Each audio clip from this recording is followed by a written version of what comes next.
What's up, ladies and gentlemen, and welcome back to HCS Pro Talk, your weekly Halo esports podcast. This is episode 243 for the week of July 10th, 2022. The title of this episode is HCS Partnership Program Uproar and LVT interviews Tashi. My name is Josh, aka JK Fire, and this week I'm joined by the man in the Space Station Gaming, not hoodie, no, but t-shirt, Will, aka I am Mr. Mayhem, Will. Oh, I should have said, and the hat. Oh, great. Thanks. Will, how are you doing on this Monday evening? I'm doing all right, man. How are you? I'm doing all right as well. We have a jam-fucking-packed show to get to. That we do. I thought last week was jam-packed, but we got a lot to talk about this week as well. Before we get into the show, there was a discussion in our Discord about a saying you've been using a lot. What? You always say not to beat a dead horse. Are you actually looking this up? For the record, okay? Join the Discord if you haven't already. Exclamation point Discord and chat if you're watching live. For the record, I joked that, so I joked to Beth that it sounds like we're going to have a off-the-rails discussion about where this thing came from, and I did not say to Will at all, Will, you better attest to this. Yes. I did not say at all that we would do this during the show. It's all me. And before you even start, Winkler with the fucking tier 1 sub, thank you so much. For 6 months, you get a woo! And then also, British Rocker, thank you for the follow. I see you as well. What's up, Tools? Welcome. Go ahead. Okay. So the origin of the expression beat a dead horse comes from the mid-19th century, when the practice of beating horses to make them go faster was often viewed as acceptable. To beat a dead horse would be pointless, as it wouldn't be able to go anywhere. Thank you so much, Will, for discussing for looking up where the fucking phrase beat a dead horse comes from. And that is literally how we open this week's show, and that wasn't planned, and I mean that. Literally did not say a word to him about that. That just popped up. You're welcome. So that's awesome. What do we actually have on the show, though? Winkler, we love you too. On this week's episode of the show, for real this time, we have, yes, believe it or not, and a big thank you to Beth for starting this up, more ranked playlists are apparently coming to Infinite. Okay? Halo.api has some news coming soon. We unfortunately won't have it in time for this episode, but hey, next week we'll obviously talk about it. Tournaments are announced for the week. Roster shakeups continue to happen around the HCS. Tournaments are recapped. Our first topic of the HCS Partnership Program debacle, that I'm going to call it a debacle, because that's kind of what it felt like. Our second topic of the LVT and Tashi interview that happened literally last night, so shout out to LVT and Tashi for doing that as well. Awesome. Map Legends returns, and this time with Halo Infinite's own Bazaar. And 343 welcomes back a veteran to the studio. And Will, before we get into the competitive news, I also have to give a shout to Chica for the fucking sub. Thank you so much. You get a woo! And obviously, these will happen during the shoutouts section as well. But since they're so early on in the show, I want to do them right now. That works. So, Will, yeah, with that, let's get into some competitive news. You like that? Wonderful. Awesome. I mean, you're the one that literally looked up beat a dead horse at the beginning of the show. That was not me. So you're going to deal with some bullshit today. What was that? I forgot to press a button. Oh, nice. All right, cool. What's up, Beth? Welcome. Halo Infinite ranked matchmaking should be fixed. So this was fun. You guys got to deal with this firsthand. Yeah. Yeah, so for those who did not know, there was an issue with CSR being distributed in ranked matchmaking to where you could not earn, but you definitely could lose. So that's cool. Yeah. But as a result, the appropriate parties were notified and a fix has been applied. And this is from Halo Support, and they state, a backend update to address competitive skill rank CSR issues in Halo Infinite is now live. If you're currently playing, restart Halo Infinite to ensure you receive the service update. I don't know why you'd still have the game in a running state for days on end, but in case you haven't shut the game down in days, then I recommend you restart your game to get this backend update. Okay, on top of that, does quick resume not work for other people? Because it doesn't work for me. I know that they said, I thought in a recent update, maybe it was for April or later, that they said that they've improved that or fixed that. Okay, so it's not fixed for me. So if I do quick resume, it will not connect me to the online servers. That was a problem. It's still a problem for me. Okay. So, have you submitted a support ticket? No. Better question. Do you know how to submit a support ticket? Because holy fuck, is it convoluted? I do know how. It's so convoluted. But it's not that hard for me to just restart the damn game. It takes 10 seconds, you know? Well, all I'm going to say is hopefully the appropriate parties are aware of that issue, that it's still not technically fixed, at least to you. And hopefully that does get addressed, because that is a main selling feature of the series of consoles. So the Xbox series of consoles, that is. Beth says, I can't ever seem to find games if I do quick resume, so I just quit and restart. Yep. All right, there's another instance of it. So maybe they're still looking into it. I don't fucking know. But I know I thought they had like improved it, quote unquote, or they're still looking into it. But regardless, I saw something related to quick resume. Yeah. Also, if I quick resume, my challenges are like bugged, where wonderful. They appear in giant blocks in big text, and they're not like, it's like it goes off the screen. Should I say what that is real quick? So for those who also don't know, if you want a little like funny UI quirk in Infinite, if you have the text size increased and you go to the HCS store, the Space Station gaming box, the text goes past the box. So that's fun. Again, just a little UI quirk, you know? You have to have like the increased text size though in the accessibility settings, but yeah, it's funny. So yeah, if you haven't restarted your game yet, do that, and CSR should be fixed for you. I don't believe, now I could be talking out of my ass right now, but I don't believe that they've applied like retroactively CSR that you may have gained while this issue was happening, right? Not that I know of. Okay, because you could still lose, correct? Oh yeah. Oh yeah. And there was a point where if you lost max no matter what. Holy fucking moly, what? Yeah. You any loss was a lose max 15 CSR. In the words of a true Minnesotan, oofda. Yeah. That's for sure. Wow. Speaking of shit that's broken, the HCS team is aware of a catalyst issue. This is by Clutch. Because he's the only one that's responded. So there's an issue in Mohawk. So there's an area on Catalyst that is called Mohawk. And if you have, like, it might just be any equipment in general, but there's like a dead space in the map, like a corner of a geometry where if you drop a piece of equipment in that corner, you cannot pick it up. This was proven by a clip where a player had dropped overshield in that spot. Player could not proceed to pick up said overshield and then died shortly thereafter because was not able to pick up said overshield. And then Clutch replied with, we're aware of the issue, with like a writing emoji. So who knows when that's going to be fixed, but you know, that's there. And what's up, Fresh? Says, hey, it's my favorite HCS podcast, boys. Well, you're fucking awesome. You know that? And your name is great too. I love me some fresh citrus. God, and that's not even a joke. Like, I literally love oranges. Like, orange is my favorite flavor of anything. Will, you can attest to that. Yep. Yeah. I fucking love fresh citrus, man. God. All right. So again, big shout out to Beth on this one. High Tech Redneck in the chat. So apparently more ranked playlists are actually coming. This is by High Tech Redneck and Zach Boyce, who is the multiplayer game designer for 343. High Tech Redneck stated in a reply to a separate tweet, I just want to know if and when we're ever going to get more ranked playlists. Having more social option is great for those that prefer it, but us ranked fans haven't really gotten anything since launch. Everything just gets added to social.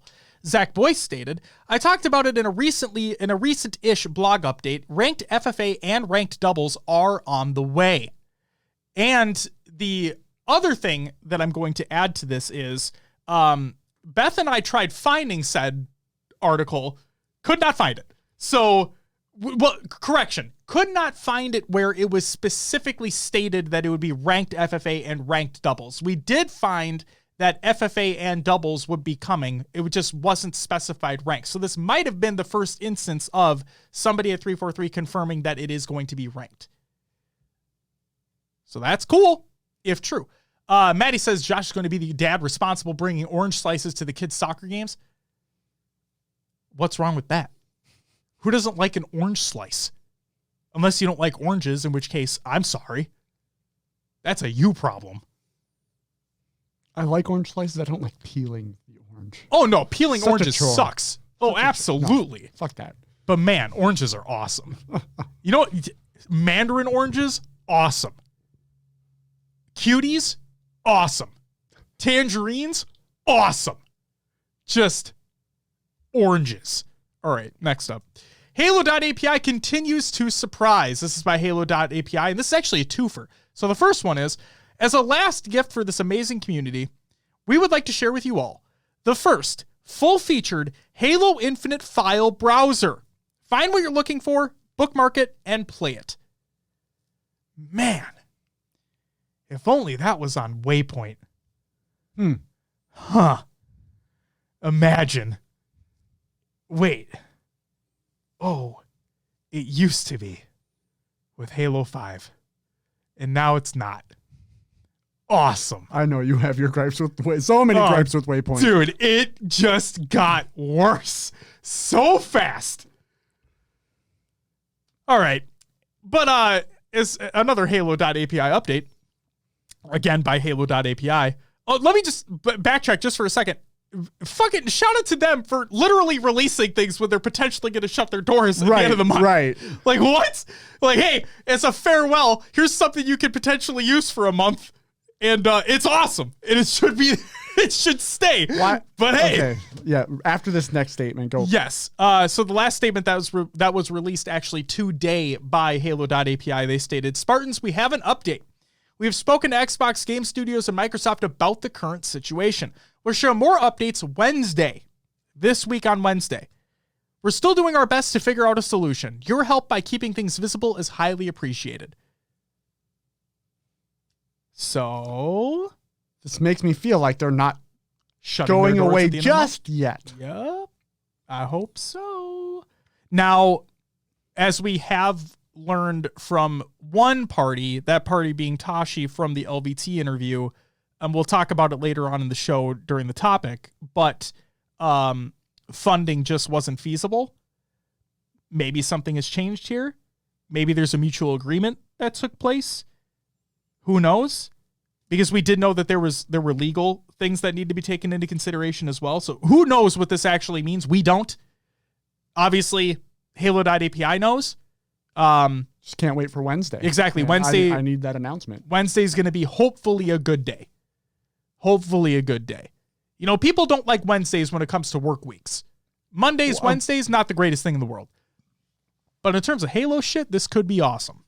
This is me speculating here, but maybe Microsoft in 343 are working on their own API or whatever, but maybe they contracted them to run this until they get their own running. That'd be awesome. Because the Halo community does need it. Oh, 100%. And all the sites that run off of it needs to be there. The thing that boggles my mind is that, yes, I understand people don't really play H5 as much anymore. It still has a probably a dedicated population right now, but again, like smaller in comparison. But still, what gets me is that if this does shut down at the end of the month, you will literally be unable to find map mode customs for 5. They won't exist. Like you can't find them on Waypoint. Waypoint literally doesn't have a portal for them anymore. Forge Hub was it. And if that's gone, nope. Maddie says, I talked with the guy from AutoCode on the 1st, and he said they have some meetings with some teams and businesses that have shown interest, so I'm guessing that they had those meetings. And hopefully something fruitful came from those meetings that we'll learn about on Wednesday. Thank you, Maddie, for the insight. Appreciate you as always. Next up, LVT announces another show match. This is by LVT Productions. They state, $2,000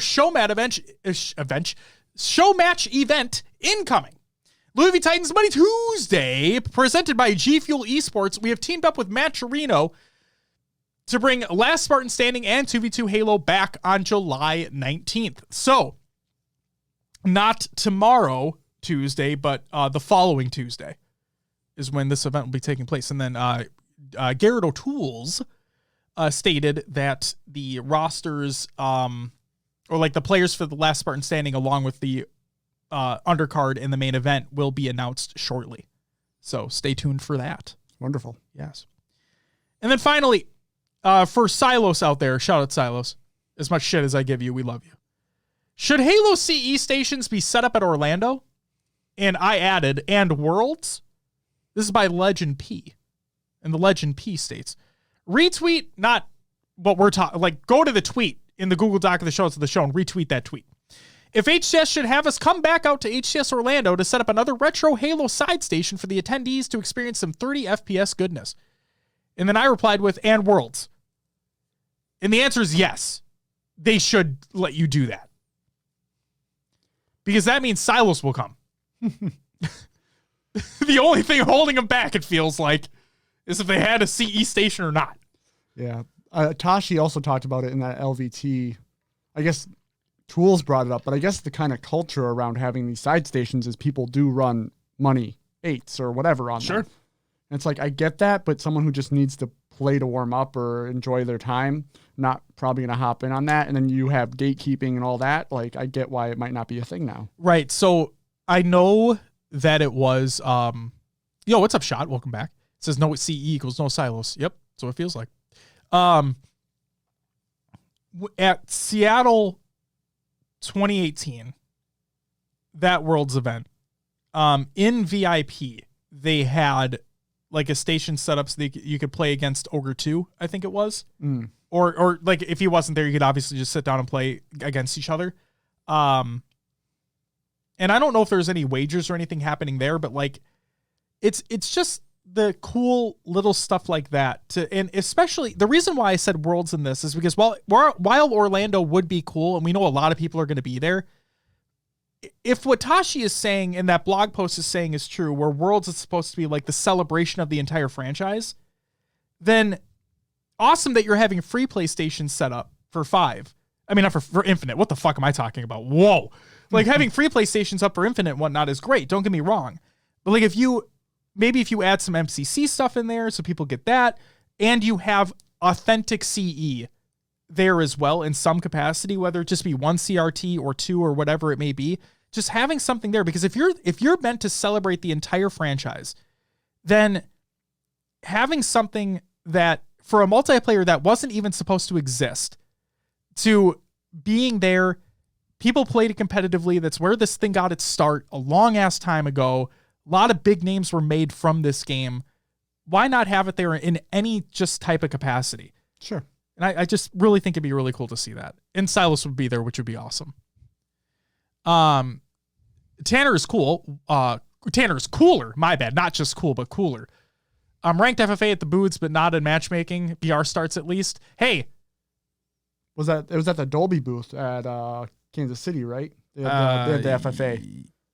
Yeah, but like also just the FFA in general. Oh yeah. Yeah, but Tanner, ranked FFA is supposedly coming. Hang on to your fucking pants, and if you're not wearing pants, then hold on to something. Tool says Worlds needs all the side stations. Agreed. Maddie says Worlds is 3 days equals 3 tournaments: Halo CE, Halo 2, and Halo 3, or replace 2 for 5. No, Maddie.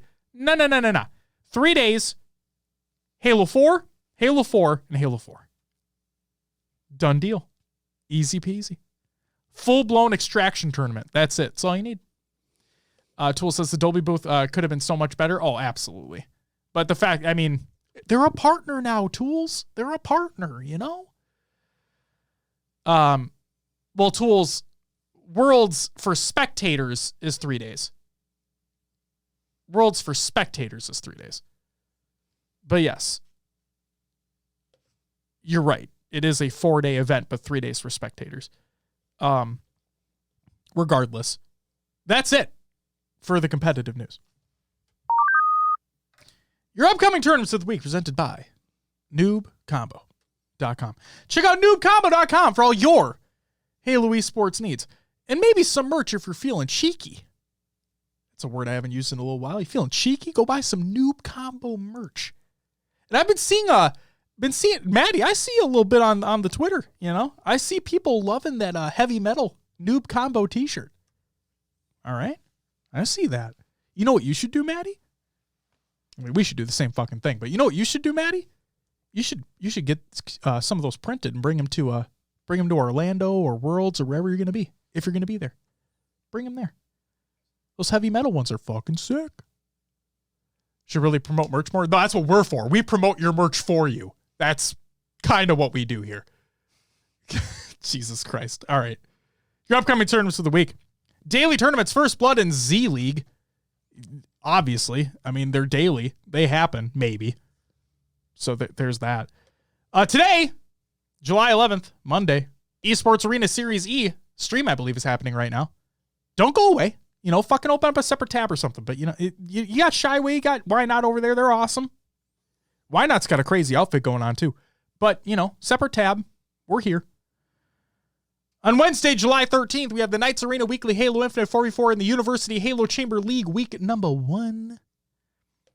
On Thursday, the 14th, we have Cinta Negra Esports Team Pass Tournament. On the 15th, we have Knights Arena Monthly Halo Infinite 4v4. And then on the 16th, the AMD Royal Talent FFA Tournament and the BenQ Projector Halo Infinite Tournament, where you could win a BenQ Projector. And then finally, on Sunday, the 17th, HCS Open Series for EU in Australia, New Zealand. And that's it for upcoming tournaments of the week presented by noobcombo.com. Check out noobcombo.com for all your Halo esports needs. And hey, like I said, you could potentially buy some of that merch. Oh, actually, let's talk about this real quick before we move on, because this is kind of topical, talking about merch. Maddie says, still waiting for Brandon, that's LVT, by the way, Louis V. Titan, to tell me how to buy a Money Tuesday shirt at Tools. You know, it's really funny because they have a hoodie tier on their Patreon, okay, which is great and all. Where the fuck's the merch store, Tools? I want to buy a fucking shirt. I don't need one. I don't need a fucking handout. I want to buy a shirt. All right? I'm with Maddie. I love hoodies. I have a ton of hoodies. Well, you know, I have a ton of hoodies. Yeah, we love hoodies. I have way too many. We love hoodies. And I love LVT, okay? Let's not get shit twisted. But Maddie says it. We want the t-shirt. I get it. Oh, we want to make sure the quality's good. We want to make sure we do this or that. Just release the fucking shirt. I want to buy it. Thanks. You good? I'm great. Got that out of your system? I'd be even better, though, if I had a Money Tuesday shirt. You know? Got it. But I don't. Yet here we are. So. And there he is. It'll come, but we got to make sure stuff is right. Okay. All right, Mr. Logistics. I mean, it's better that they're making sure it's No, I appreciate it. It says buy a hoodie and enjoy it, nerd. Well, okay. You know what? Don't you have to be subscribed for like 3 months or something at that tier to get the hoodie? Like, isn't that what it is? Should I Patreon? Yeah, you look up their Patreon. Is it LVT or is it actually Louis V. Titan? I think it's LVT Productions, as a matter of fact. You don't even have to fucking look it up. Tool said it. Yeah, you do, LMAO. Yeah, fuck you guys. Like, hey, subscribe to this like $50 tier for 3 months in a row, and then you get a hoodie. Woo! Well, I hope it's a bomb-ass hoodie. It makes sure that people aren't just I know, support, man. I know. And they're charging event prices for the hoodie. I get it. It's fine. You know, like you're charging space station prices for the hoodie, my man. I'm just kidding. He says that's how Patreon works. It's all good. I'm just giving you shit. But yes. Please, seriously, like once you guys have the opportunity to sell the shirts, let us know immediately. Dropping the money right away. See, and that's what I thought to us. It says the hoodie costs like $80. Well, yeah, I get it. All right. It's your optic now? Is that what this is? Those hoodies were expensive as fuck too. Yeah. Oh man. It says we made like $20 a month on that $50. Wait. I thought you said Patreon only take 10%. Didn't you say in the interview that Patreon only takes 10%? Either way, we can talk about this later. It doesn't matter. It depends. Yeah. We'll talk about it later. All right, let's give fucking, that's actually it for the upcoming tournaments of the week where we didn't talk about that. So we talked about merch. Back on track. We're back on the rails. And Will, what do we got next? Rostermania!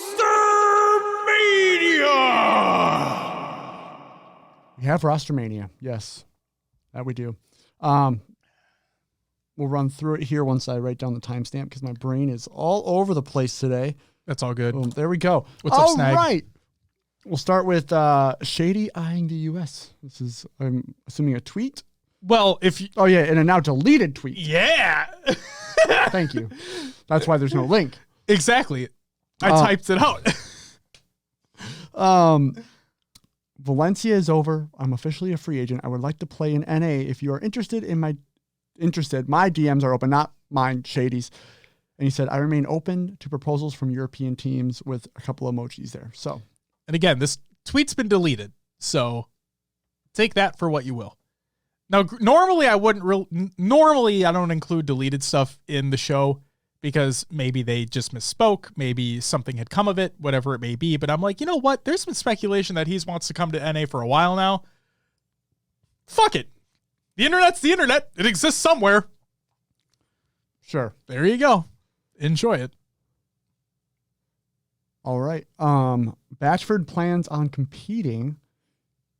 Said, not sure what my current four is doing post Valencia, but I'm open to trying with new rosters that are looking to qualify or do well in Orlando. Just want to see what my options are really. My DMs are open. Already messaged a couple of players, so we'll see what comes of that. We shall see. Just good to see him back.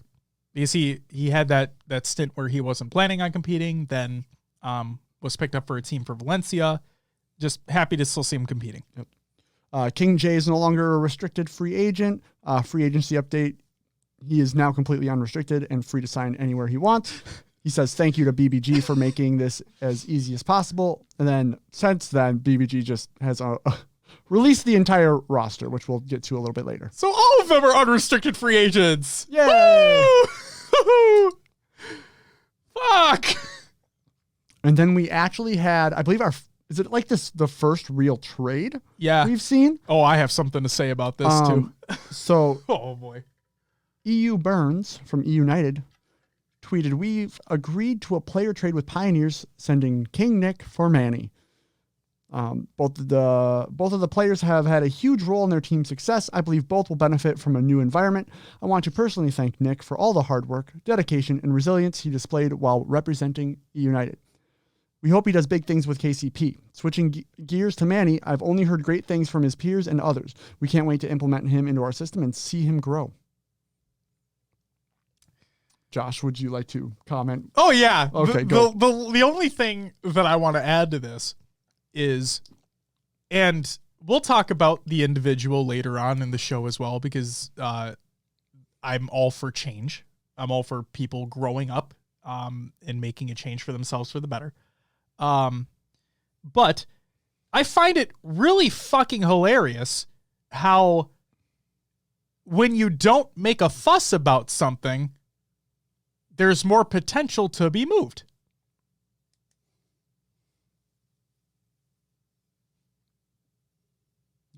Put two and two together, folks. You'll figure it out real quick. Now, I don't know the intricacies of all this. I don't know what the talks were like or whatnot. I just find it fucking hilarious that a player-for-player trade happened and the player that got traded from the EU roster was not the one bitching. Not the one asking to go. Unless he maybe did behind the scenes, but we don't know that. That's the thing. Wasn't publicly shitting on the organization as a result. Wonderful. Wonderful indeed. All right, that's the Rostermania news for this week. All right. More of a, Rostermania. It was mentioned as like roster hurricane, which it really does feel like shit's just going down. Yeah. Are people yelling timber? You better move.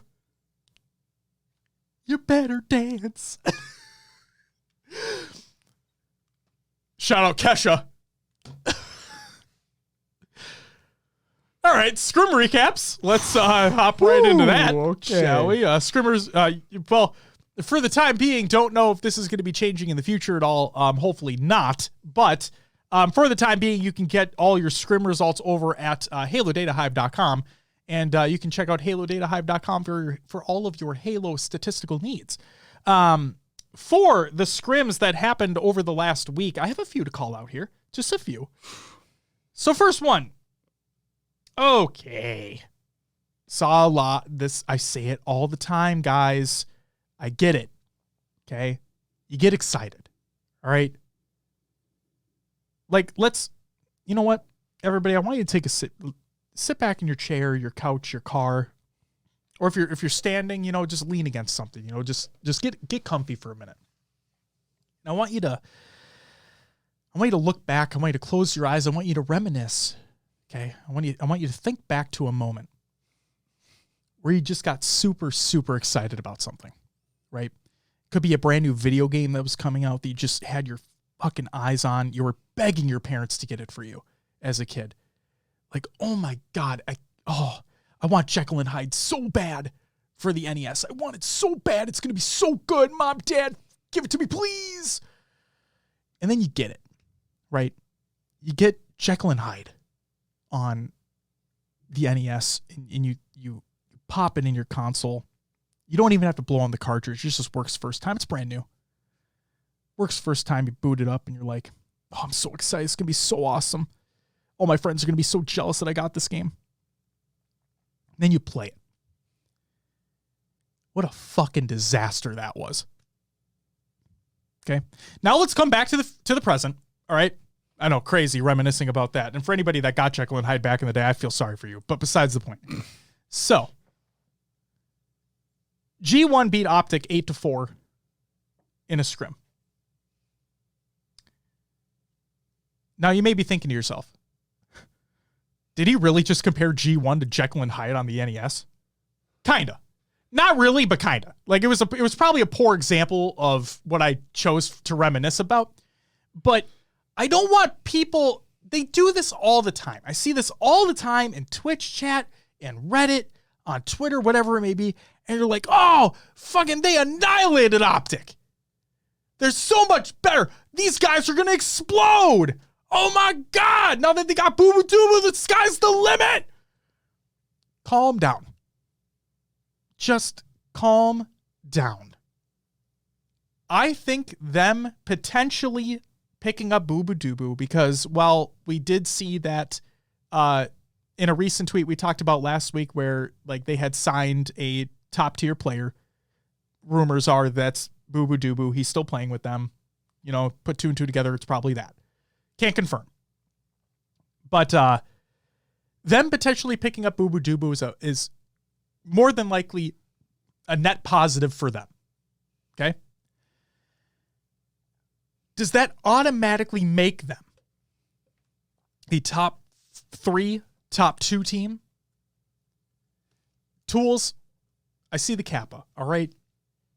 Don't fucking stir the pot, all right? I love the enthusiasm towards the team. I really do. And I think what they're doing with that organization is awesome because it really, truly feels like they care about the players. Not just inside the game, but outside the game as well. Love that. Think that's phenomenal. But this is a scrim, and this doesn't mean anything. Okay? The only thing, literally the only thing that this can mean is at least the teams are getting some good online practice. That's it. This does not translate into tournament play, online or otherwise, and definitely it does not translate to LAN. If you want an example, look at Optic. Enough said. If you want an example, look at Sentinels. Enough said. I love the enthusiasm around G1. I think that they are doing very well in the open series events where not all the teams are competing. And I think they are doing well in scrims. Just keep expectations in check. And Maddie says baby steps, Josh, baby steps. Absolutely. And that's great. I get it. People are very excited, and understandably so. This team looks awesome on paper. They're only trending upwards, which is great. And it really feels like the organization and the owner cares about the people involved. And that is what I want more than anything. Can they translate it into actual tournament play when stakes are on the line? That's what I want to know. And that's what I'm waiting to see. So good for them on performing well in scrims, because guess what?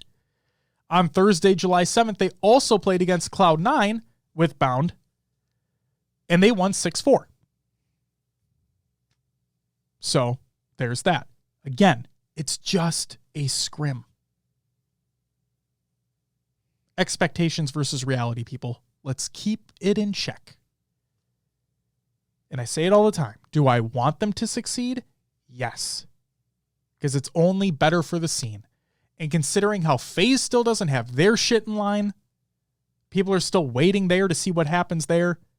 Optic perform really well when it comes to online, don't perform well at LAN, or don't perform to expectation on LAN as of yet.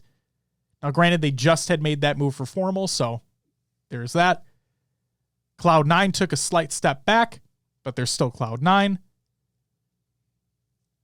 But again, they don't have a finalized roster either, technically speaking. I mean, they do technically with Renegade still, because Renegade hasn't been moved. But Renegade's not playing with them right now, so who knows what's going to happen there.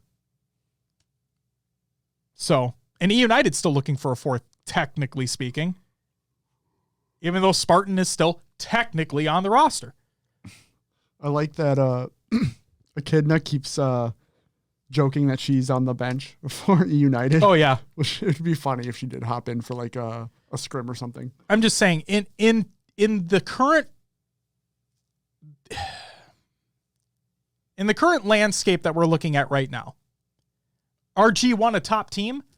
Well, if the other teams only have 3 out of the 4 players competing, I guess you could technically say that, because where else are they going to go? Because if you look at it, if Cloud9 doesn't have a set roster, they're DQ'd. If FaZe don't have a set roster, they're DQ'd. If United doesn't have a set roster, they're DQ'd. Well, there's your top 3-4 teams right there. So there's that. Just keep expectations in check. That's all I'll say there. I'm done with that. And then people might go on the flip side. What's up, Mar? People might go on the flip side and look at this Optic Gaming versus Pioneer scrim where Optic Gaming went 14-0 and be like, see, Optic Gaming didn't lose their stride. You guys are all tripping. It's a fucking scrim. And what was the stat line? Like, the stat line for their scrim results was crazy pre-KC. Yeah. Like what? They had lost a few games? And look what happened. So good for them for taking Pioneers 14-0, but it's just online practice at this point. And then finally, if we're going to do this, then I have to give props to Complexity, because on Saturday, July 9th, Sentinels did beat them 7-5, but Complexity kept it close in an online practice. So there you go. That's all what I got for the scrim recaps. Go to Halo Data Hive while you still can, please. And I hope it stays up. I really do. But while it's still available, go to halodatahive.com, please.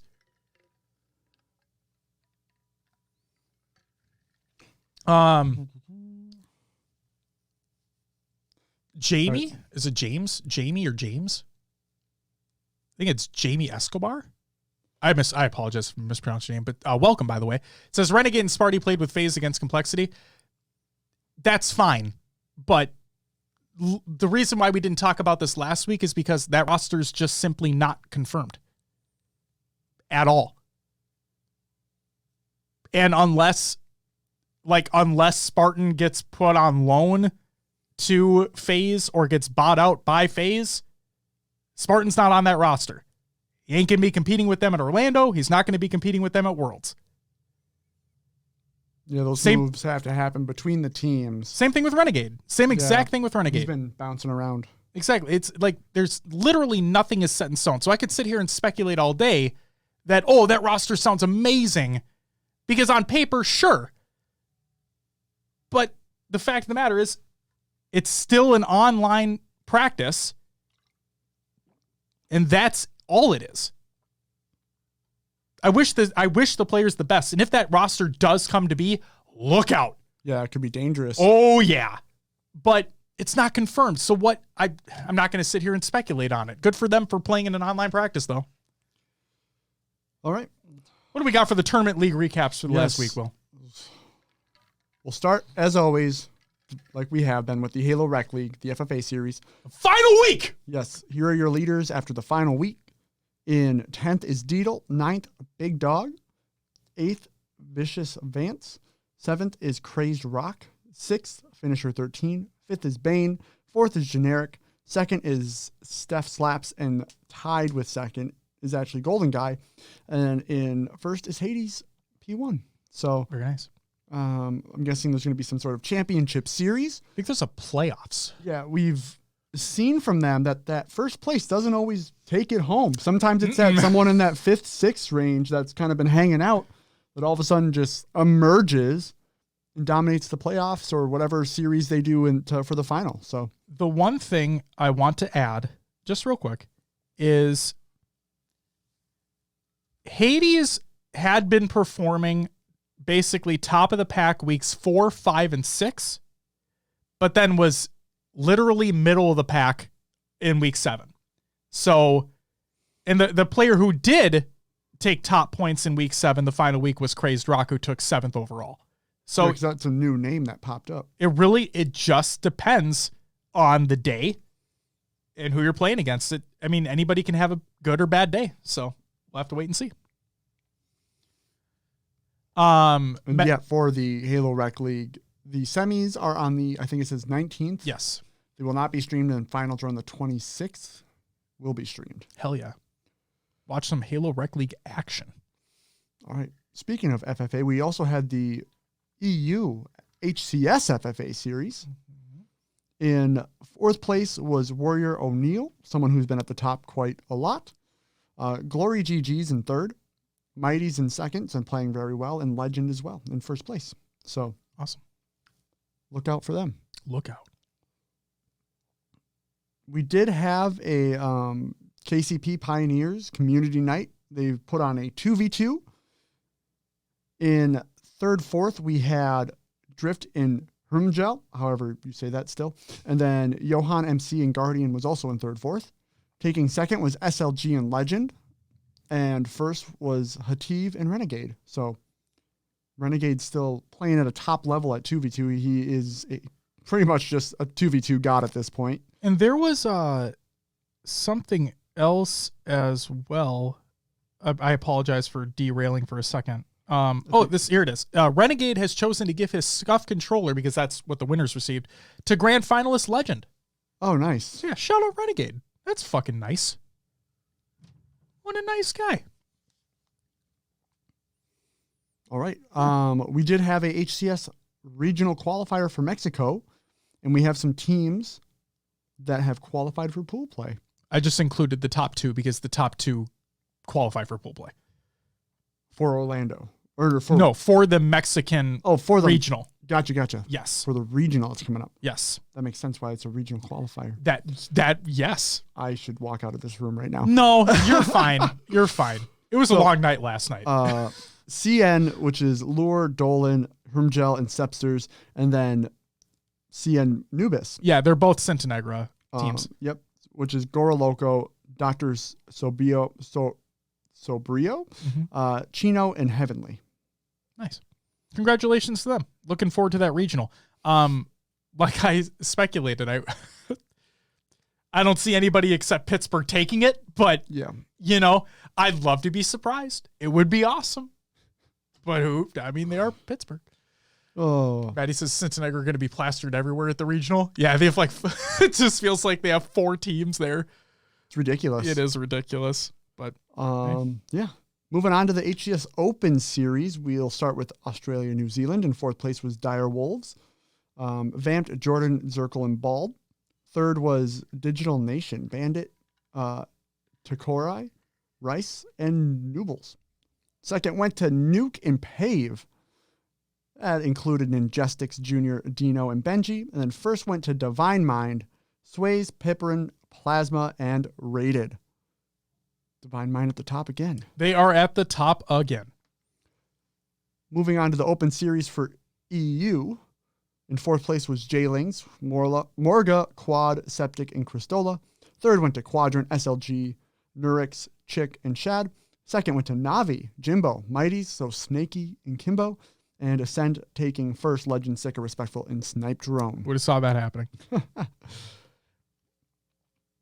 And then we did have the Open Series for NA take place as well. Teams qualified for what's coming up this Thursday. Your winners bracket teams are going to be Pioneers, Druck, King, Nick, Tolic, and Soul Snipe. G2, Gilkey, Sab, Straight Sick, and Onbor. G1, Squall Eye, Boobadooboo, Swish, and Predevinator. And then Team Incognito, Carmea, Suspector, Tusk, and Arctic. Indeed. And then in the losers bracket, it's going to be Fnatic, Super CC, Jazero, Septify, and Rami. Oxygen Esports, Common, Triton, Boehm. Oh my God, did you actually almost do that? And Nemesis. Yes. Oh, no. Space Station, Ace, Suppressed, Collect, and Tylenol. And Young COL, Monster, Vetra, Neuronical, and Cycle. And if I'm not mistaken, it's Young Complexity. That's what that is? Yeah, I think their abbreviation is COL. Huh. Yeah. Okay. So there's that. But that's it for the recaps. Sweet. Well then, Will, with that, shall we move into our first topic of the week? Yeah. The HCS Partnership Program controversy. So the point of this first topic is, and yes, Tools did ask questions related to this in the interview with Tashi that happened last night. We're going to get to the bulk of those questions in our second topic this week.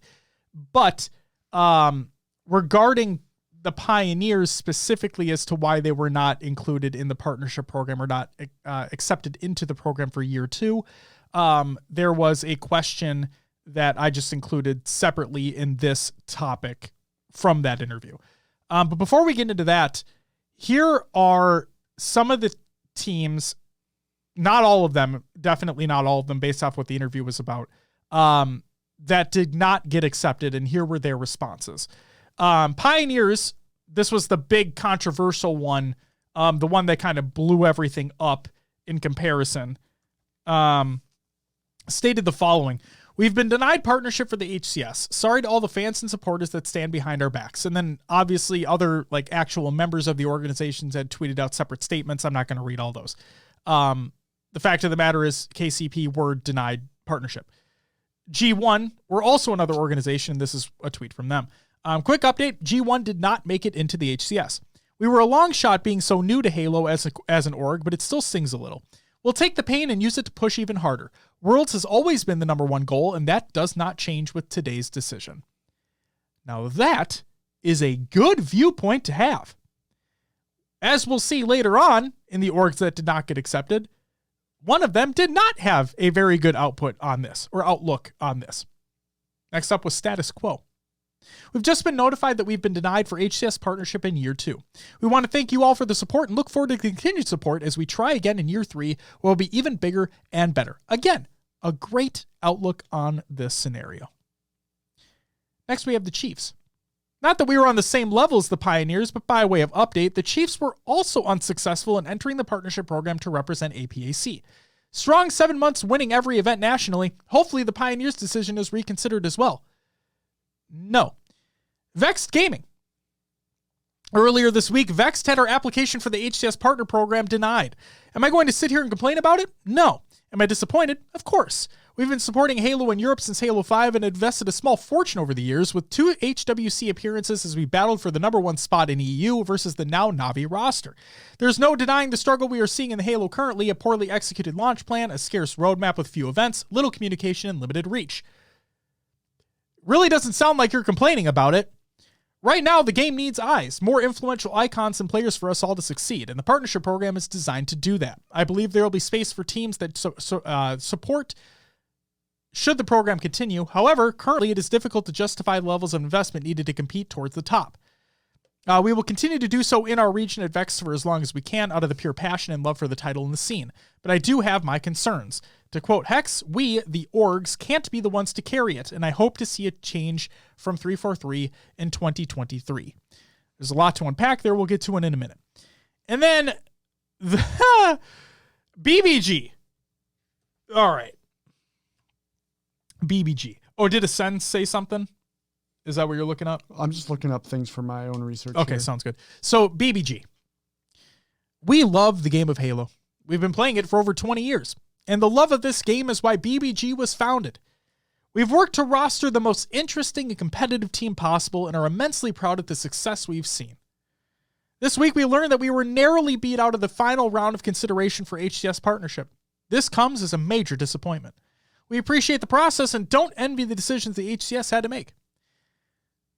Today, not today, but like when this tweet was sent out, we make the difficult decision to release our current Halo roster as we evaluate our appropriate go-forward approach.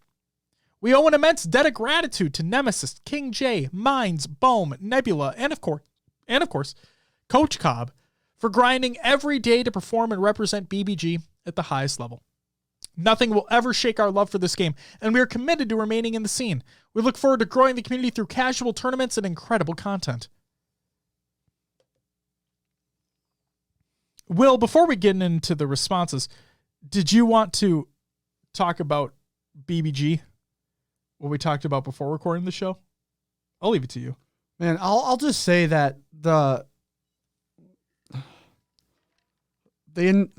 HCS announced that maybe 1 to 3 teams would be entering into the program. Yep. And they had a Halo roster, obviously. It was great that they were promoting Halo. Mm-hmm. But then you don't get in for the first round and it's just like, nope, we're done. It feels like you maybe weren't here for the right reasons in the first place. That's how I feel about it. Yeah. I'll take it a step further. So I get that business is business and things cost money. Completely understand that. Completely respect that. And if it's not financially feasible for you to continue doing, then by all means, do what you need to do to survive as a business. But if you think or thought that by getting into the partnership program meant that you would just be able to continue indefinitely, I don't think that's how this works at all. And as we've learned from Tashi in the interview that we'll get to later, he states that now he says not to make the jump logically for the point that he was saying, but he says that it's not a rewards program, the HCS Partnership Program. And while we understand that teams are going to back out now, organizations are going to back out now because they weren't accepted, I think Will hit the nail on the head. Maybe you weren't here for the right reasons then, if that's all that you were working towards. Like, you're not getting fucking handouts. Obviously, I wish every team was in the partnership program, but it's not feasible. Plain and simple. And there are other regions that need to be taken into consideration as well. And I don't know the teams that got invited. We don't know. Tashi knows. And as he states, contracts are being worked out right now. So they're not even fully confirmed yet. And the announcement obviously has not been made as to what the 1 to 3 teams are, as contracts are still being worked out. But the fact of the matter is, you're not guaranteed anything, especially in life. You're not guaranteed anything. I mean, what is it? Life, death, and taxes? Like, that's what you're guaranteed? It's BBG. I understand, I guess, dropping the roster, focusing on content. But man, it really just leaves a sour taste in my mouth that you decide to do that right after you were denied partnership. woe is me. Like, come on. Be better than that.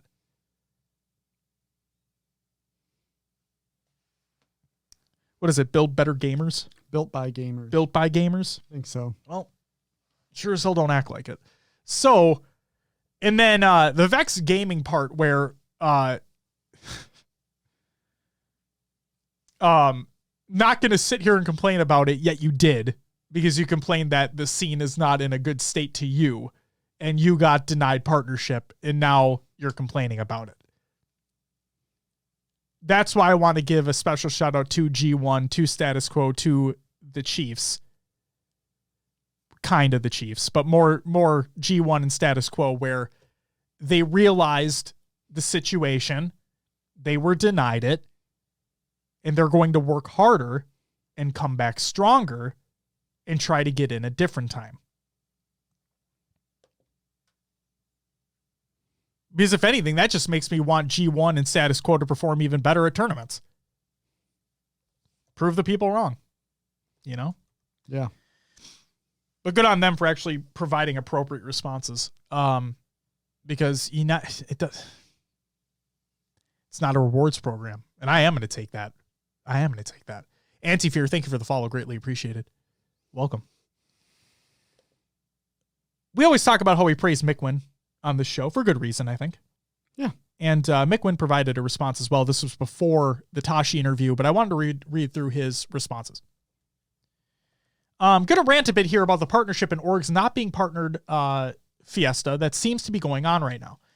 First, KCP should have absolutely been partnered in my brain, and the fact they weren't really confuses me. I cannot think of a valid reason as to why they wouldn't. And again, we'll get to why they wouldn't later. Second, the partnership, I thought and still think, is an interesting way to add a pseudo-franchise aspect to the esport without turning into a CDL situation where their AM scene was effectively killed off. I think they're improving there, but not sure. Third, but unfortunately it seems like the partnership, either due to the state of the game or the org was only in it for the partnership, BBG, is pushing away mid-level orgs which are so important to the ecosystem. Third continued. Obviously, having S-tier brands in the game is great, and if the partnership is lucrative enough, there should be a valid reason for them to stay. And I think the relationship between orgs and the HCS are doing well. Relationship with the issues with the game, however. And then fourth, maybe it's just a case of the partnership filtering out the organizations that are in it for the wrong reasons. I hate to use that type of vocabulary, but seeing people instantly 180 on the HCS when they're denied speaks volumes to me. And us as well. Yeah. Fucking just... Wow. Fourth continued. KCP, the way they handled it when they were so obviously snubbed, showed me that they love Halo, they're here for the right reasons, and I really hope we don't lose out on orgs like KCP. Not as long-winded as I thought, but I see people looking at this like a collapse moment for the HCS when we are nowhere near that moment. Hopefully the game team gets their stuff together and delivers on the game's health in the next year. HCS is doing really well, all things considered. Sucks it could be like 5 times better if the game didn't choke itself out, but reality is harsh. So I'm with Mickwin we are with Mickwin in the sense where it's terrible how organizations are doing a 180 when they're being rejected, showing their true colors, really, in my mind. Sure. What I disagree with to some extent are about how KCP went and handled it. And we'll talk about the rewards program statement as well. But before we even get into that, Druck put out a statement. Druck, a player on KCP. And this is what Druck said. KCP signed us in September of 2020, a whole year plus before the game even came out. Before we even played Halo 5 Pro Series and where we got top 4 consistently and won one of them. Right before Infinite came out, we re-signed with them and were told by HCS that we were projected to get skins in the game. Flash forward 7 months to the final part of the process, we placed top 6 at every event, and KCP held a boot camp for all the top teams at the Royal Stadium just to get cut out for the orgs that don't even have rosters. It's no wonder why the game is in the state it's in. So, let's dissect a couple things here. Yeah, I got a lot of problems with that statement. Yep, and he was obviously heated, okay? But again, we talked about before, players should have representation on Twitter to speak for them. PR yourself. Yep. Seriously, because Druck, I get it. You were upset. You might still be upset. I get it. I understand. Twitter is just your soapbox, whatever it may be. Grow the fuck up. Reason being, you were projected to get skins. That is not a guarantee. And I know I saw somebody in your reply that said the same exact thing, and you guys kind of duked it out a little bit. Listen. Not trying to be an asshole, okay? Projection versus reality is not the same thing. You may have been projected something, but that does not guarantee that you are going to get them. Do not take that as a guarantee. Take that as a learning experience. I get you're upset. Take it as a learning experience. We place top 6 at every event. Your roster and your placings supposedly have literally nothing to do with how a organization is chosen for the partnership program, as we have since learned. And again, this tweet came out before the interview. Okay? Yeah. And then finally, and then Will, I'll let you go, please. KCP held a boot camp for all the top teams at the Royal Stadium just to cut out for the orgs that didn't even have rosters. I don't know if that was in reference to what you think the partner teams that got accepted are, because you don't know that. And that's me probably speculating as well. I don't know the context behind your statement there. So if I'm speculating, I apologize. But if you think it's based on the teams that got in and they don't have rosters, I don't think you know who those teams are or those organizations are. Because it sounds like Tashi's the only one that does know. And then, or the HCS team as a whole. And then holding a boot camp also does not guarantee you access to it. Not a rewards program. Go ahead, Will. Yeah, exactly. So, I you kind of hit beat for beat on what I was thinking. Sorry to take away from you. No, it's all good. We said the first main thing he says is told by HCS that we were projected to get skins into the game. Mm-hmm. Now that could have been any sort of statement that, yes, once we are planning to have our partnered teams get skins in the game, and then maybe KCP thought they were already a shoo-in for being partner.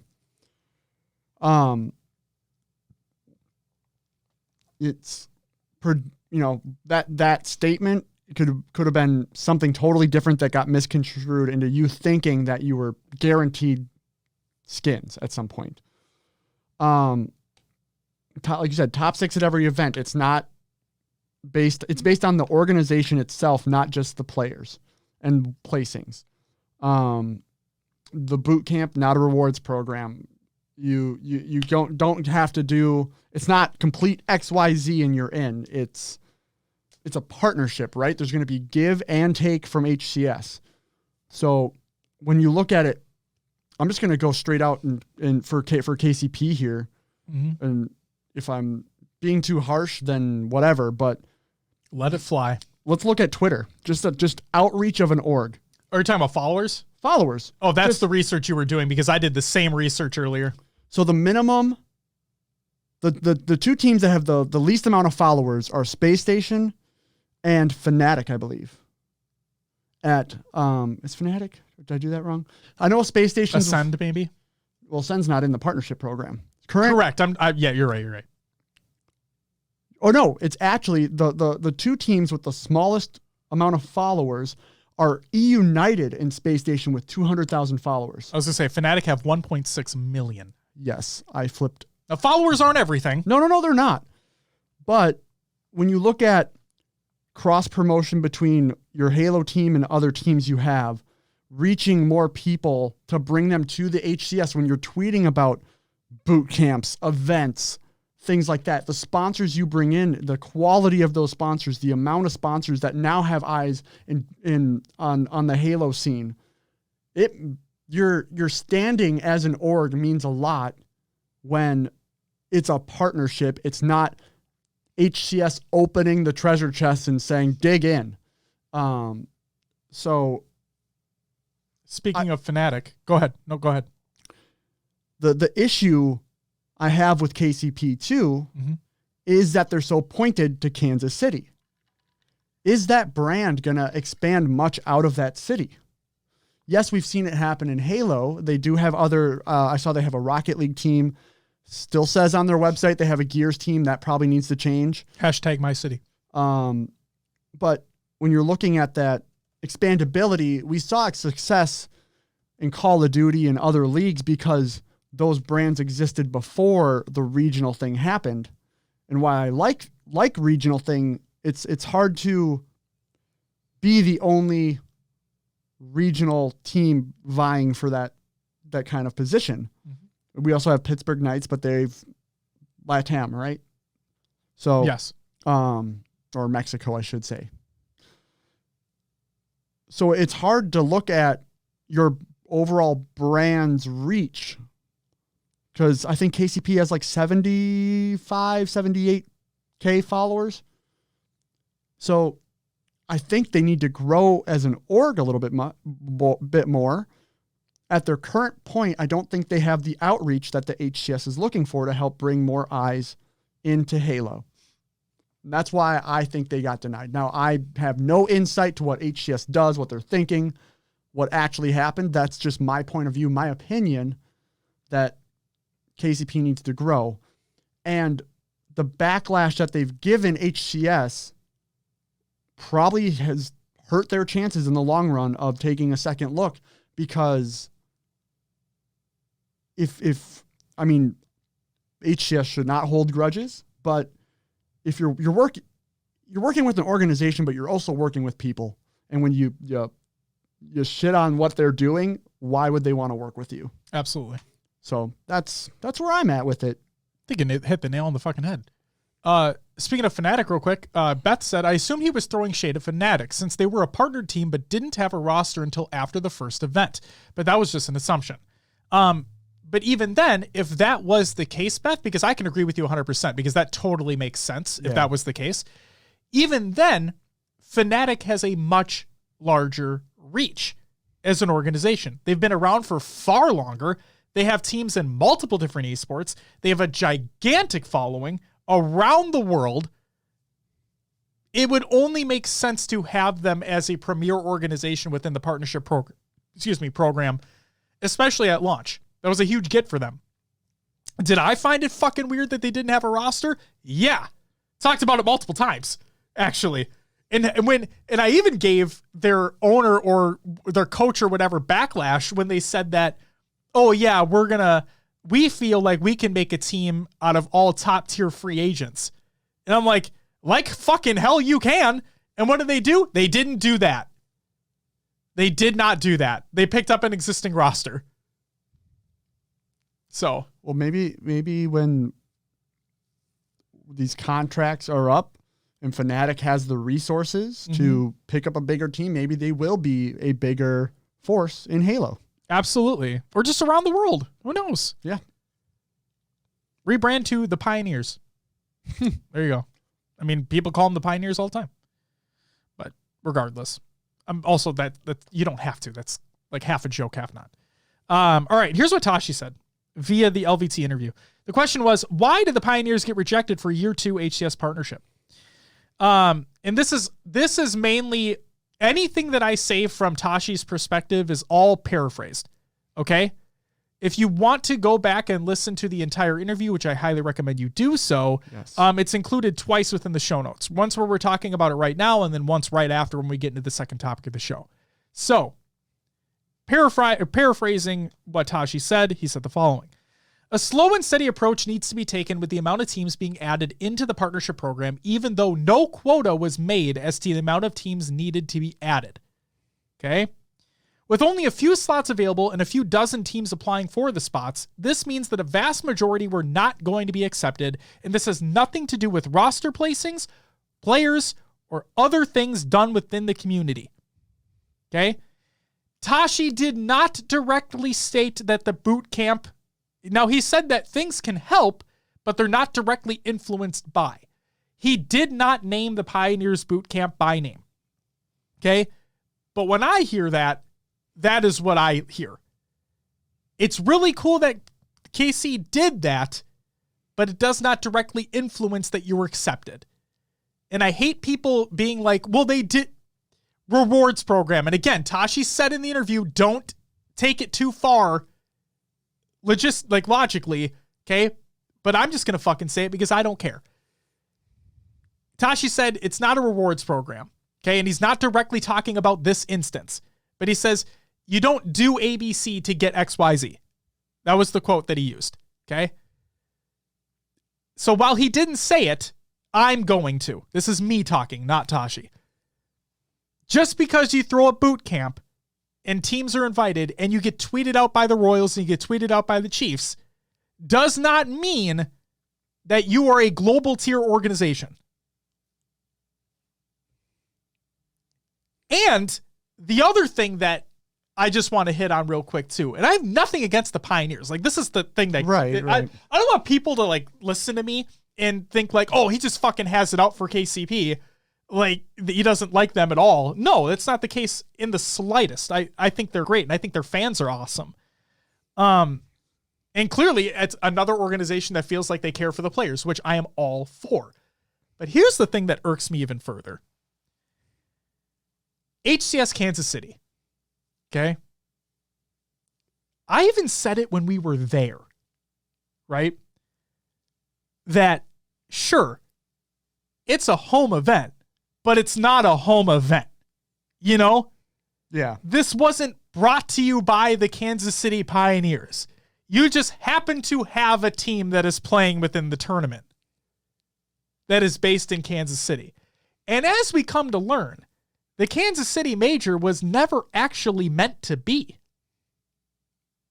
It was actually meant to be a Mexican major. So with that in mind, when I see people saying, oh, their hometown crowd was amazing and blah, blah, blah, how could they not be accepted to this? That major had nothing to do with it. Literally nothing. Wait till Orlando. And if they qualify for Worlds, which they should, wait for Worlds. Let's see how many fans show up for them there. When it's not a quote-unquote home event. I'm not saying their fans won't show out. I hope they do. But let's just compare. I'm genuinely curious as to what's going to happen. The fact that they had a quote-unquote home event had nothing to do with the situation because it wasn't a quote-unquote home event. I just found that so funny and irritating that that is something that people were talking about. Like, how could they not be accepted because that was their home event and their crowd came out and supported them? The fuck out of here with that. Going on to what Tashi did say, I apologize. It basically feels like splitting hairs to determine who gets accepted versus who gets rejected for the program. The reason KCP was denied was due to feeling that other teams were just better fits for the partnership program, the franchise, and where the HCS sees things going in the long term. Okay? And then he goes on to say, and again, this is not directly related to KCP, but he goes on to say that the HCS Partnership Program is not a rewards program, but instead a mutually beneficial relationship between the teams and 343. Okay? So I get that people are upset that Kansas City did not get accepted into the program.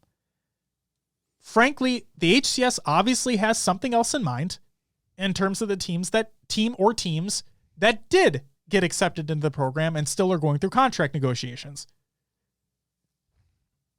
As of recording this show, no formal announcement has been made as to who actually got accepted. Just going to throw that out there.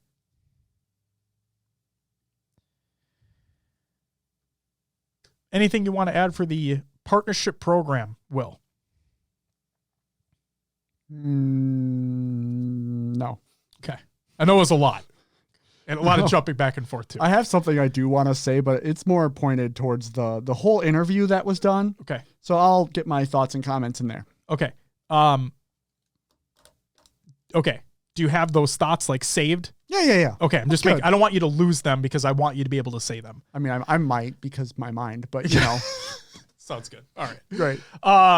Okay. That's it for our first topic of the week, which was the HCS Partnership Program debacle. The second topic that we have is the LVT and Tashi interview. I want to clarify. I think the debacle's not on the HCS side. It's on the community side. Oh, absolutely. That's where I feel it's coming from. I am sorry if I made it sound like it was on HCS sides of things, because no, you're right. No. Just in the title, I just want to. It seems like there's a debacle within the community about all this going on. Yes, because people don't think. The internet, as sad as that is. So, I'm not. That's the thing. I'm not here to sugarcoat shit. You know that. The listeners hopefully know that, and if you don't know that, now you do. Okay, the LVT and Tashi interview. Couple points I want to make before we get into the actual questions and answers. First off, big shout out to Tools for conducting the interview. I thought you did a great job, Garrett. I think you asked pressing questions, and Will, you had mentioned, I apologize for speaking for you, but you had said that he had asked some great follow-up questions as well. I don't want to use the word pressure, but made it so Tashi really couldn't just walk away from something, and he didn't, and he wouldn't. That's another point I want to make here, and I'll get to the chat in a second.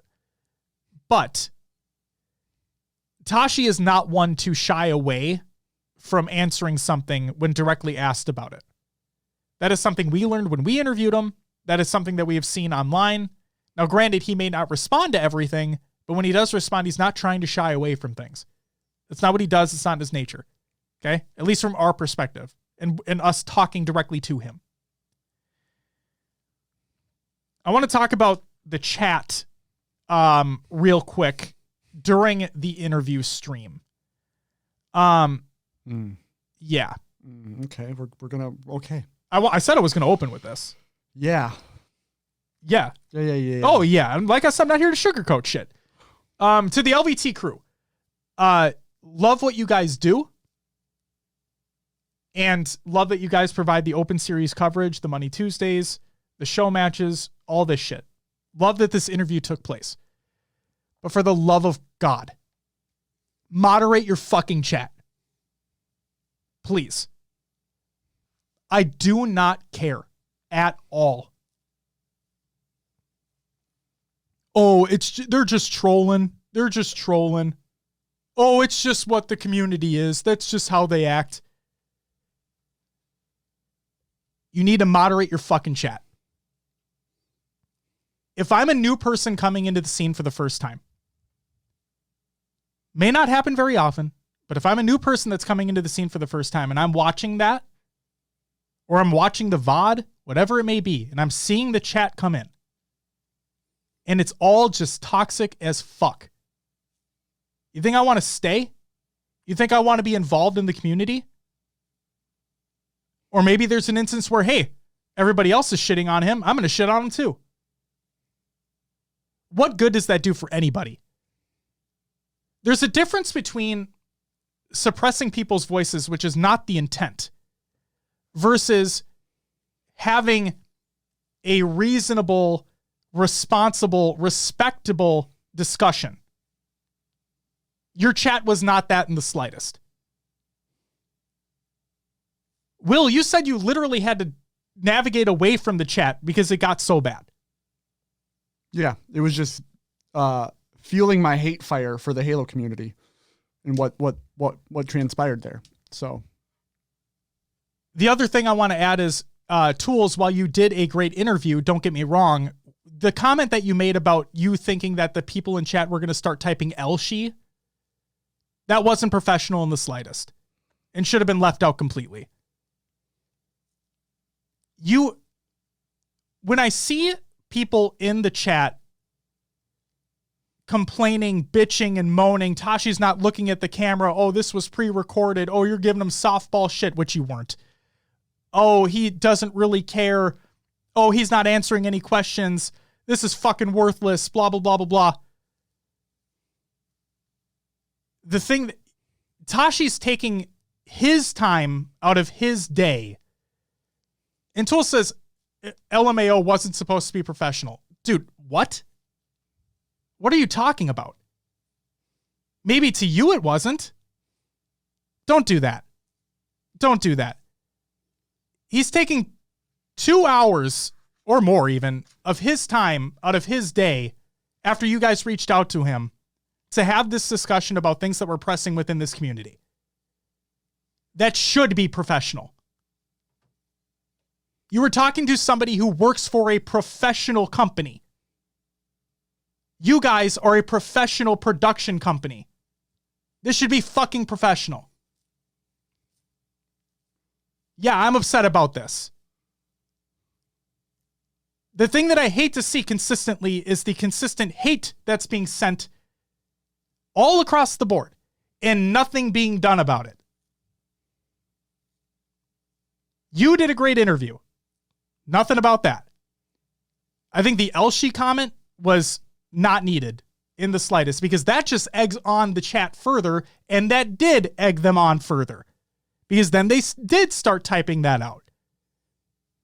It was typed before he had mentioned it too, but not as extensive in that moment. Regardless, it doesn't change the fact that you didn't have to add that. I love how you were respectful towards him in a sense where when he asked, hey chat, how are we doing? How are we feeling? Hold me to it, whatever it may be. And you go, I'm going to be honest with you, Tashi, things aren't looking good. Like, you know, but the pro players were fairly respectable until the KCP shit started. And then I saw the KCP players trolling or whatever. It doesn't matter. Moderate the chat.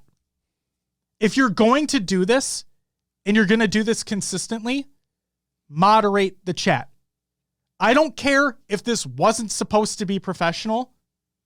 You were talking to somebody who works for 343 Industries in a capacity, whatever it may be.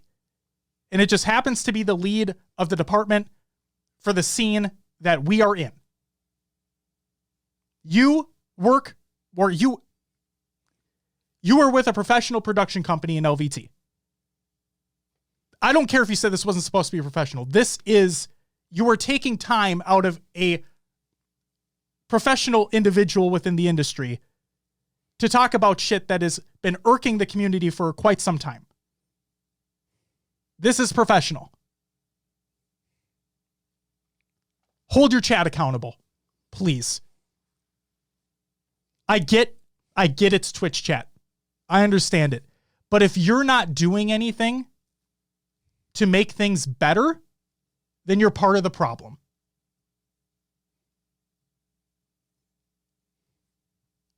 Ready for the interview?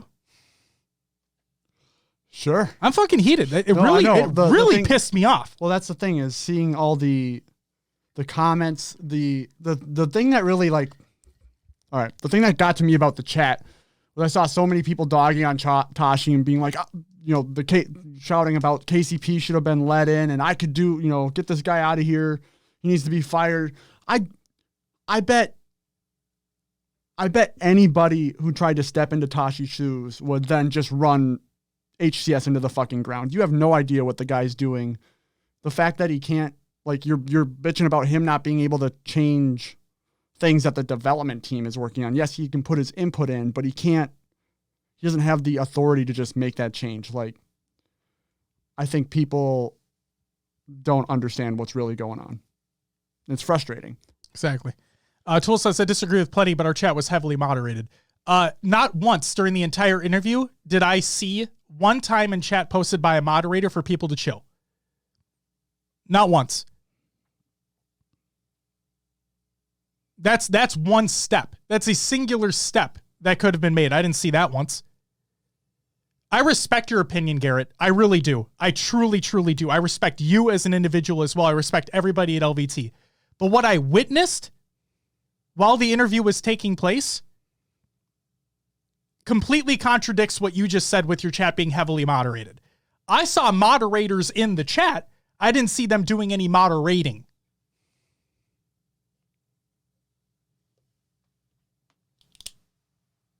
But to the interview. Question. So I broke this out. So Tools did a great job in breaking this out into segments for the interview. I believe there were 3 major segments that took place. Tools says plenty of people were banned. Obviously, I wasn't the one doing. Absolutely, you were conducting the interview. Absolutely understandable. I just saw so much fucking hate for no reason. So, I grouped the questions into additional segments, if you will, because there was some jumping back and forth during the interview. So the first grouping that I have is the HCS roadmap year 1 into year 2 and beyond.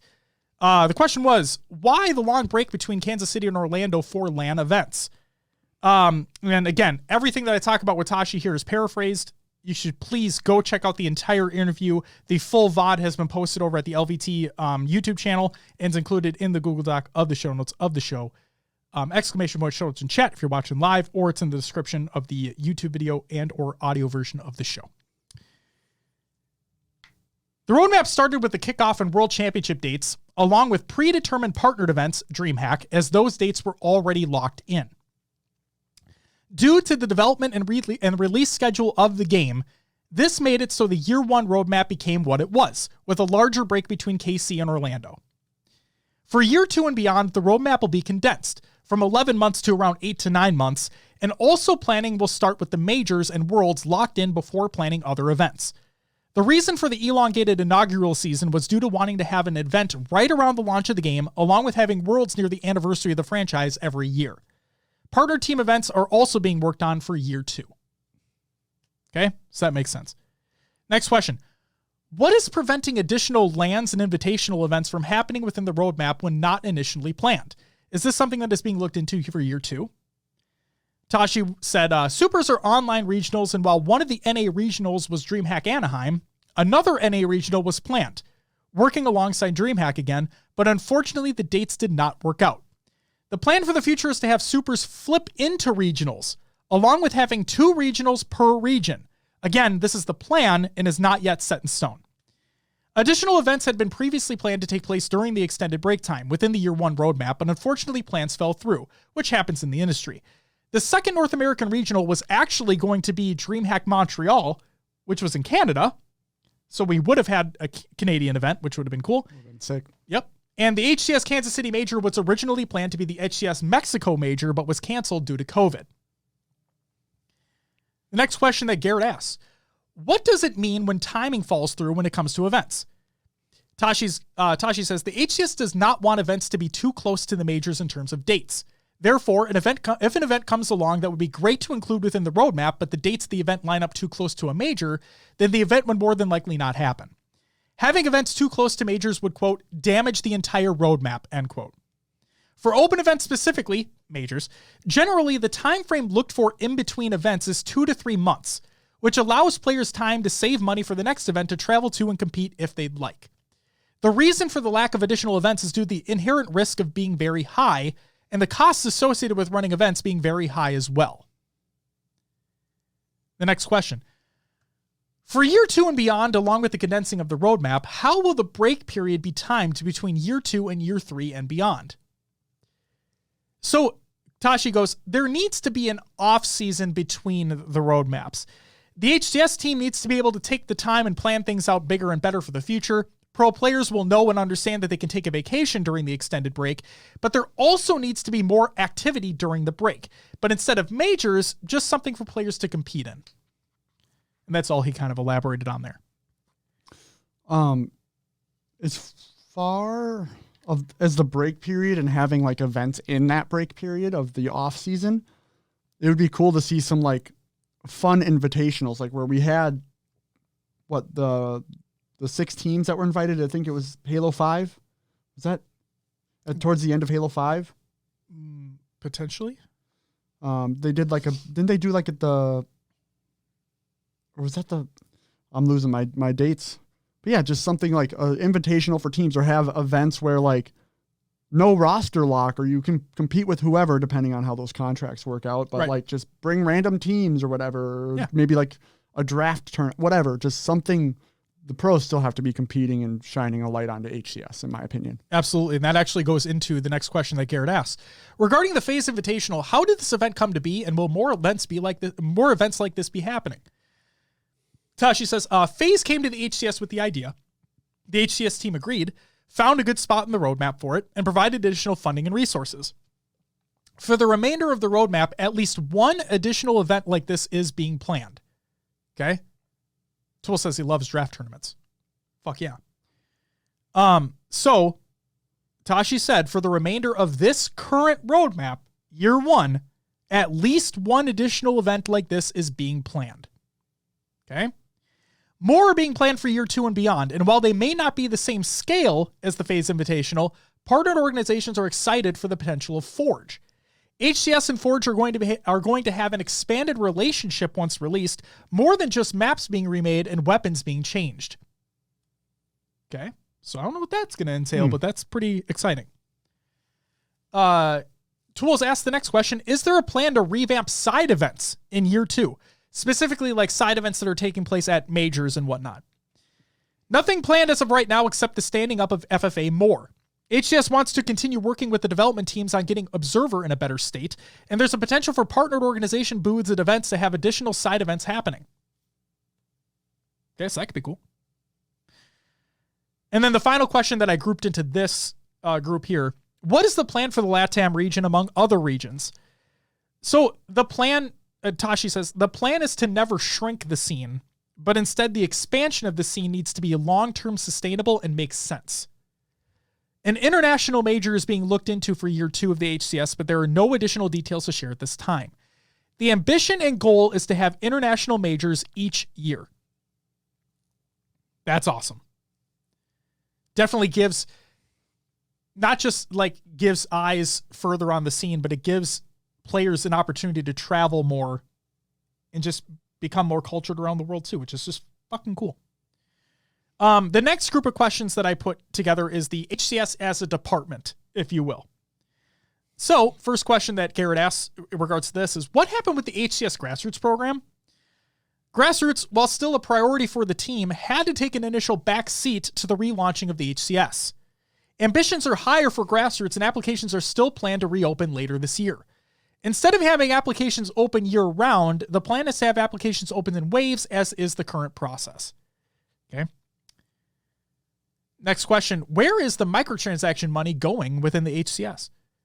So, HCS is given a budget and have KPIs, key performance indicators, to hit, including viewership, participation and engagement, monetization for teams and partners, and social engagement and relevancy, along with revenue targets. If the revenue targets are hit, the HCS team can go to the leadership team at 343 and detail how they would like to improve and expand for the future. So it's not just like based off of microtransaction money. Follow-up question in regards to that. Are HCS hitting their targets? Tashi gave a personal grade of a B. And then from the eyes of 343, HCS has actually been very successful, which is great to hear. Next question. The thing I liked about that is like whatever goals they set for HCS, they're apparently crushing them. Set by 343. However, Tashi still took a step back and it was like, this is a B. Everyone in chat was like, oh, C at most. And I can kind of understand that a little bit. But I'm glad Tashi gave himself a little leeway and being like, I hit my goals, but I still want more. So like B, you know, that at least felt a little good for me. Absolutely. The next question was, where's the connection between the HCS and 343 teams when it comes to ranked playlists? Tashi said, HCS team has no control over playlists, although they have influence and provide feedback from players. The multiplayer team drives playlist offerings, and the competitive insights team is constantly testing competitive settings. Things are in motion to add more ranked offerings into the game. And as we learned previously, outside of this interview, it sounds like FFA and doubles are in the plans. Next question, the final question that I have for this grouping is the plans for Halo.api and the API in general. Now, as we have learned again earlier today, as a matter of fact, Halo.api is going to be releasing information related to this on Wednesday this week. But here's what Tashi said last night. 343 has bigger plans and ambitions for an API than what the community is thinking about at this time. 343 are currently not in a position to help fund AutoCode/Halo.api's efforts. 343 also has privacy compliance laws to be mindful of. I agree, Tools, completely. I agree completely. It is great that they are hitting their KPIs. Great question, by the way. As with fucking everything. Next grouping that I put together was the player participation and feedback group, if you will.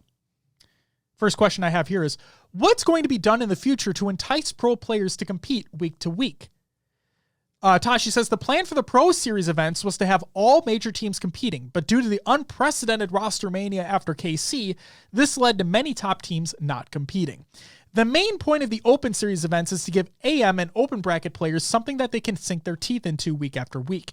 And as for the future, this is being looked into along with format changes and types of tournaments being run to entice pro players to compete, but there's nothing else to share at this time. Next question, how are people chosen for Twitch drops? So he didn't necessarily elaborate too much on this, but what I got out of it was it starts with pro players who stream often and have good standing within the league, and then like grassroots members, and then they just kind of go from there. So because they have like bigger people within esports in general, like especially with Raleigh, you know, they had people who don't even play Halo competitively have drops enabled because they're bigger personalities within esports in general. So there's that. Next question. Whatever happened with the pro player surveys sent by Faceit? What is being done with the feedback? What can be done in the future to ensure pro players are being heard and their feedback is being taken into consideration? Tashi says, while happy with the surveys and the feedback given, Tashi is not happy with the lack of closing of the feedback loop. The reason for this is due to the development team having bigger priorities to tackle with Infinite as a whole. The feedback has been collected and the appropriate teams are aware of what the players would like. So feedback is being heard. Okay. I know Tashi can't provide this feedback, but just personally, I'm so curious at what is taking this development team away from fixing. Like, they know desync's an issue. They know, like you said, they know that they want changes to the weapons that start in comp or ranked settings or things like that. What is actually moving this development team away? Is it they're laying more foundation to then be able to build upon later so we actually can make these changes super quick? Like, if it's something that's helping us in the moment, I really want to know. And maybe they're working on other aspects of the game. There's been speculation that, you know, campaign expansions, whatever. I get it, but there's some things that are in the game right now that need work. You know, they got to move fast. I mean, they got to move slow before they move fast. Yeah. That's been the meme. Sure. It's been the meme. No, you're right. And we know that they're working on, we know that 343 as a whole have bigger priorities than changing the mangler on a map. Now, the question could be like, well, how difficult could it be to just change the fucking weapon on a map? And that's a whole different discussion entirely. But the fact of the matter is they have other things to work on. Yeah. The rumor was campaign co-op. Yeah. And it's not even a rumor at this point. Like, it's true. Like, they're working on campaign co-op. They're working on network co-op. They're working on regular campaign co-op. They have other things that are taking priority. And we talked about it the other week where I would rather them fix things that currently exist. Yeah. But at the same time, I wish that everything that was promised was out at release, but clearly we're not in that reality. So we have to deal with what we're given. Right. Oh, speaking of the mangler. Yeah. Well, we're not on there yet. Oh. So is there a reason, the next question, is there a reason that the pro players do not have a way to communicate directly with the teams responsible for making direct changes to the game from a competitive perspective? The answer was having pro players be able to jump on a call with designers would not be fruitful. This has happened in the past and it did not work out. This led to the move to surveys, which Tashi believes works out much better. The process is good. The feedback loop just needs to be closed with actual resolution, which they are working on. Yeah. I liked the story he told about Lucid coming up to him in KC. Being like, what's going on with this? Like, we haven't heard anything, which is awesome. He's looking for that feedback. And I also did hear stories of that phone call with devs that we talked about a little bit before the show where the loud voices rung a little bit louder than the majority of people, I guess, would have. Like, some people just didn't get their feedback in during that call because other people were talking over or doing whatever. So, right. Yeah, the surveys just need to be closed. Yes. The loop needs to be closed. Yes. We know that these types of calls happen during Halo 5, at the very least. And yeah, things just did not go well. And Halo 5 was also a different beast entirely. Yeah. In terms of development, in terms of what they could and could not do quickly. So there's that to keep in mind as well. But clearly that way did not work. But yeah, let's move to the Mangler. Why hasn't the Mangler been removed from competitive play? And this was mainly from Spartan. And Spartan also brought up again, like, why not just replace it with the sidekick on live fire? And then making the joke like we have cool skins to use, but we can't use them on competitive maps, basically, for the sidekick. Sure. Yep. Tashi said, there's more work. This is what gets me. Okay. And we talked about before we started recording. There is more work to be done on the Mangler, and the development team is aware. And Tashi opened with that statement. Okay. And Tashi also talked about how, I forgot to include this here, but he also talked about how he said that players are still GAing the Mangler because it's still not balanced. And Will and I talked before we started recording, and I think they're still GAing it because they just don't like the gun. I don't know if it has to do with balancing per se. But when Tashi said that there's more work to be done on the Mangler, to me, it doesn't sound like it's going anywhere. Yeah, I can see that. Because he's not instantly like, yes, we're looking to switch it out. He said he thought it was a good idea. But yeah, the first comment makes you wonder. It really does. Yep. And he also said he's not the person to ask about changing or removal of weapons, as that's not his department, really. So he can't choose that. Yeah, like you said, he thinks it's a good idea, and the feedback had already, like, he's going to pass the feedback along, but they already know. Yeah. So there's that.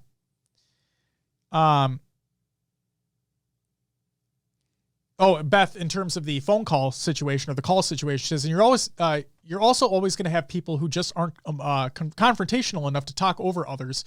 So they'll just go with whatever everyone else wants. Whereas surveys allow you to speak a little more freely. Yeah. And we talked about it too, Will, where surveys also allow for a clear and concise avenue to provide your feedback. Yep. The questions are predetermined. They're on there. You have an opportunity to answer however you see fit. And then that feedback goes directly to one location. There's no middleman or nothing like that. It goes directly to where it needs to go. Obviously, I guess there could be a middleman scenario where the HCS team looks over it, provides it to where it needs to go. But regardless, it has an avenue of travel with little to no roadblock in my mind. So there is that. Yeah, as of right now, the Mangler is not being removed. So you can keep on GAing the mangly dangly. Next question. What can the HCS do to better advocate for players of partnered teams? Tashi said, the HCS can't and won't get too involved in the inner workings of the player-organization relationship. It's encouraged for players to voice feedback and concerns to Tashi for future discussions and decisions. So there's that. Holy shit. Vimul, I apologize for mispronouncing your name, says, I listen to the podcast every week, working on listening to the backlog. Love you guys for doing this. Keep it up. Hey, thank you so fucking much. It's greatly appreciated. I hope you enjoyed that backlog. That is something. That's oof. Oofta. Yeah, big old Minnesota oofta. Minnesota oofta back. Yeah. Good luck to you. That's going to be a monster in and of itself. But there's some gems in there. The Taco Bell episode. Yeah, speaking of which, I think we need to do another, like... For fun episode. For fun. Like, redo the Taco Bell episode now. Ooh. Says episode 34. Oh, you're in for a ride. Oh, well, 36 is something, and then 50 is Taco Bell. 36 is the one, right? The one that you love to not think about. But I just don't want to believe exists anymore. Yeah. I'm proud of 36. I'm proud of 36. Oh, you even taped this to the desk. I did, because I didn't want to blow off or something if you move something. I just kept it on there. There are instructions on the desk for Will for a later segment. So there's that. I'm sorry to derail the conversation. I just really appreciate that, Vem. Thank you so much. Oh, yeah. Back when Will's Adventures was about me actually going through the Halo games. Yeah, and then that Now it's just us talking about what games we play. Yeah. See, you know what? Just for a brief second, I'm sorry to interject here, but for a brief second, I really want to provide context as to why Will's Adventures kind of evolved into a segment where we talk about games that we've played over the week. Because we are people who don't just play a singular game, right? We play other games, whatever they may be. We have our favorites, and I want that to be an opportunity to share what those games are, because not only gives you a little insight as to what we're interested in, but also may give you an idea of like, hey, maybe I'll go try that out sometime. You know? Sure. Like you played Artful Escape. Yeah. That was amazing. Right. It's just, it's that type of thing where we take however long it is, 5-10 minutes of the show where we talk about games that we played. Fuck you, Snag. You know what? Just because that, hey, Will. What? Good old Dick Twist. Oh, you did it. I did it. Now he can leave. Now he's definitely out. Yeah, now. I'm just kidding. Love you. Yeah, that's the context for that segment of the show. Yes, it's Will's adventures within the Haloverse and the voice and the hand waves, but I really wanted it to evolve into a topic where, since we don't do an entire gaming podcast, I want that to be an avenue where we can take 5-10 minutes and just talk about the things that we played over the week. And if someone's interested in that, then hey, maybe they go and look out for that game too. So that's it. Oh no, Vem's in it too. Yes, thank you. Let's go, baby. All right. Okay, back to the interview. I'm a little sorry. Off the rails again. We're Yeah. back on. Okay. That's the nature of the show, man. Yes. Nature of the show. Whew. So, next question. And this is a big one. This is a very heavy question as well, if you think about it. Would the HCS support a players union? So Tashi kind of had to dodge around this because there's a lot involved in this. And he obviously cannot speak, he cannot speak for the entirety of 343. Tashi says, it's hard to say, as there are a lot of legal implications that Tashi's just not able to answer. With that in mind, he says the HCS supports players. Regarding assistance with players and contracts, the HCS is not ignorant to or turning a blind eye to it, but they are just not in a position to be hands-on with it. Okay? So there's that. The next question. And again, shout out Garrett for even asking that. That was awesome. Next question. Are there plans for the HCS to include direct support to players? And Garrett was asking about, like, he would love to have player signatures on weapons and so on and so forth. Just have direct, like, revenue streams to players themselves if they were to be added into a partnership program or whatever it may be. And Tashi says, as of right now, there are no plans in place. Plain and simple. That is a no. As of right now. And then finally, in this segment I have, how are fines determined, and can only players of partnered teams be fined? Well, no. All players are able to be fined, although partner teams are held to higher standards. Fines are taken out of prize pools, travel stipends, etc. And Tashi believes the HCS has been super lenient regarding the fines, and they could be much worse if the governing body cracked down further. Fines are only happening for very severe issues, and the amounts are determined based on the code of conduct. Okay. The next group, and the final group that I have here before we get into the last part of it, is the HCS Partnership Program. First question was, what are the expectations for partnered organizations at events? Well, the HCS wants for more partnered orgs to have booths at events, and the HCS does not charge fees for partnered orgs for having booths, nor do they charge for the floor space. And HCS does not take a percentage of the sales from the booths. In the event a partnered org does not have a booth, that org can sell their items within the HCS store at the event at no charge to them. HCS are trying to give every opportunity to the partnered orgs so that they would feel stupid to not take the offer. Plan for the future is to have the partnered orgs more involved within the ecosystem.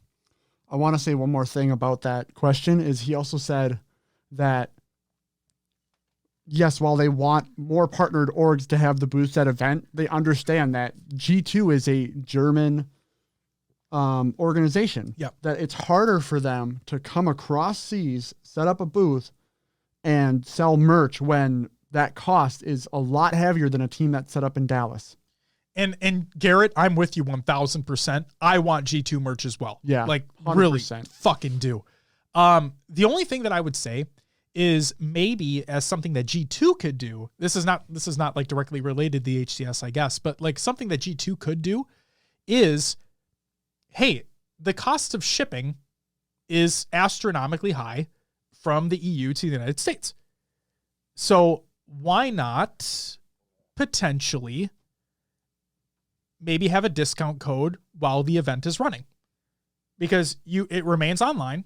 It remains on your e-commerce store. Why not just have, if you're not able to have a booth, which everybody wants a booth, but if you're not able to have one, at least maybe have a discount code that only works during the duration of the event. Or like Tool says, it feels like there should be some sort of expectation for orgs to be at events. Yes. Which I can agree with. Why hasn't G2 taken up the opportunity to have their merch in the HCS store then? Yep. You know, that's a free avenue. Just bring it with your players as they come to the event. Yeah, you're sending the players on the plane, ship the gear too. Now, we know that the team is a US-based team.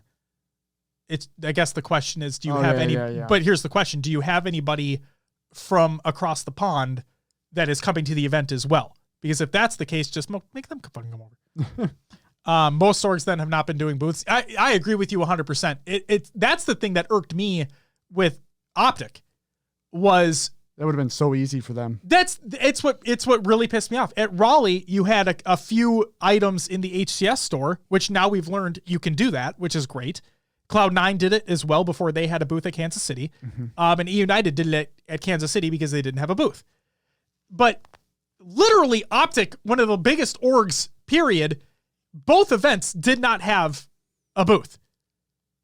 I'm like, are you guys fucking just... I get it. You don't have you don't have all the merch in the world. Like, you have kind of a limited run of things as they come out. I respect that. But like, what? Oh my God. Tools Optic 1000% had the worst merch ever at Raleigh. The worst by a fucking country mile.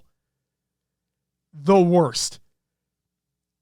And like, and I know you shouted them out during the interview. We shouted them out all the time. Shout out to Space Station for literally having the best merch in the game, having an exclusive hoodie at the event, which was sold online after the fact. They never said it was exclusive. They didn't. But like, the fact is they had it for that event first, and then they had it online in a limited capacity. But like, great fucking hoodie, great merch in general. Shout out to E United for having their event exclusive hoodie. I love that hoodie, man. Yeah, in the HCS store. Like, that's awesome. And like, it's just, come on, guys. The fuck are you doing? It's so frustrating. Like, your fans are there to support your team. Optic was the favorite going into the event. Like, along with Cloud9, obviously, but like, Optic was one of the heavily favored teams going into that event, and you didn't have anything to support them. Nothing. I think they said that they regretted not having a booth there. They regretted not having a booth at Raleigh. Mm-hmm. Well, your regret clearly wasn't big enough. And then also, the thing that gets me is like, I ranted about this on our KC post show, about how KCP did not have a booth. Now, maybe only partner teams can have booths. Yeah. That's besides the point. The fact that KCP didn't have a fucking booth set up outside the venue was what really got me. Because I see everybody rocking this KCP merch, and I'm like, I literally looked at a guy sitting in front of me who was decked out in KCP shit, poked him on the shoulder, and I'm like, hey, I have to ask, where did you get that? Because I can't, like, are you guys set up anywhere around here? Can I go find you and buy some shit? And he's like, oh no, we had it. Like, you can buy it online. I'm like, oh, okay, thanks. So I'm not going to have it for the event. I have to order it online. Granted, they have a store online. That's awesome. Don't get me wrong. But like, you don't have anything set up there. Cool. Regardless, partner team or not, I don't give a shit. The fact that you literally didn't have a booth set up literally outside the venue, that you could have had something. but whatever.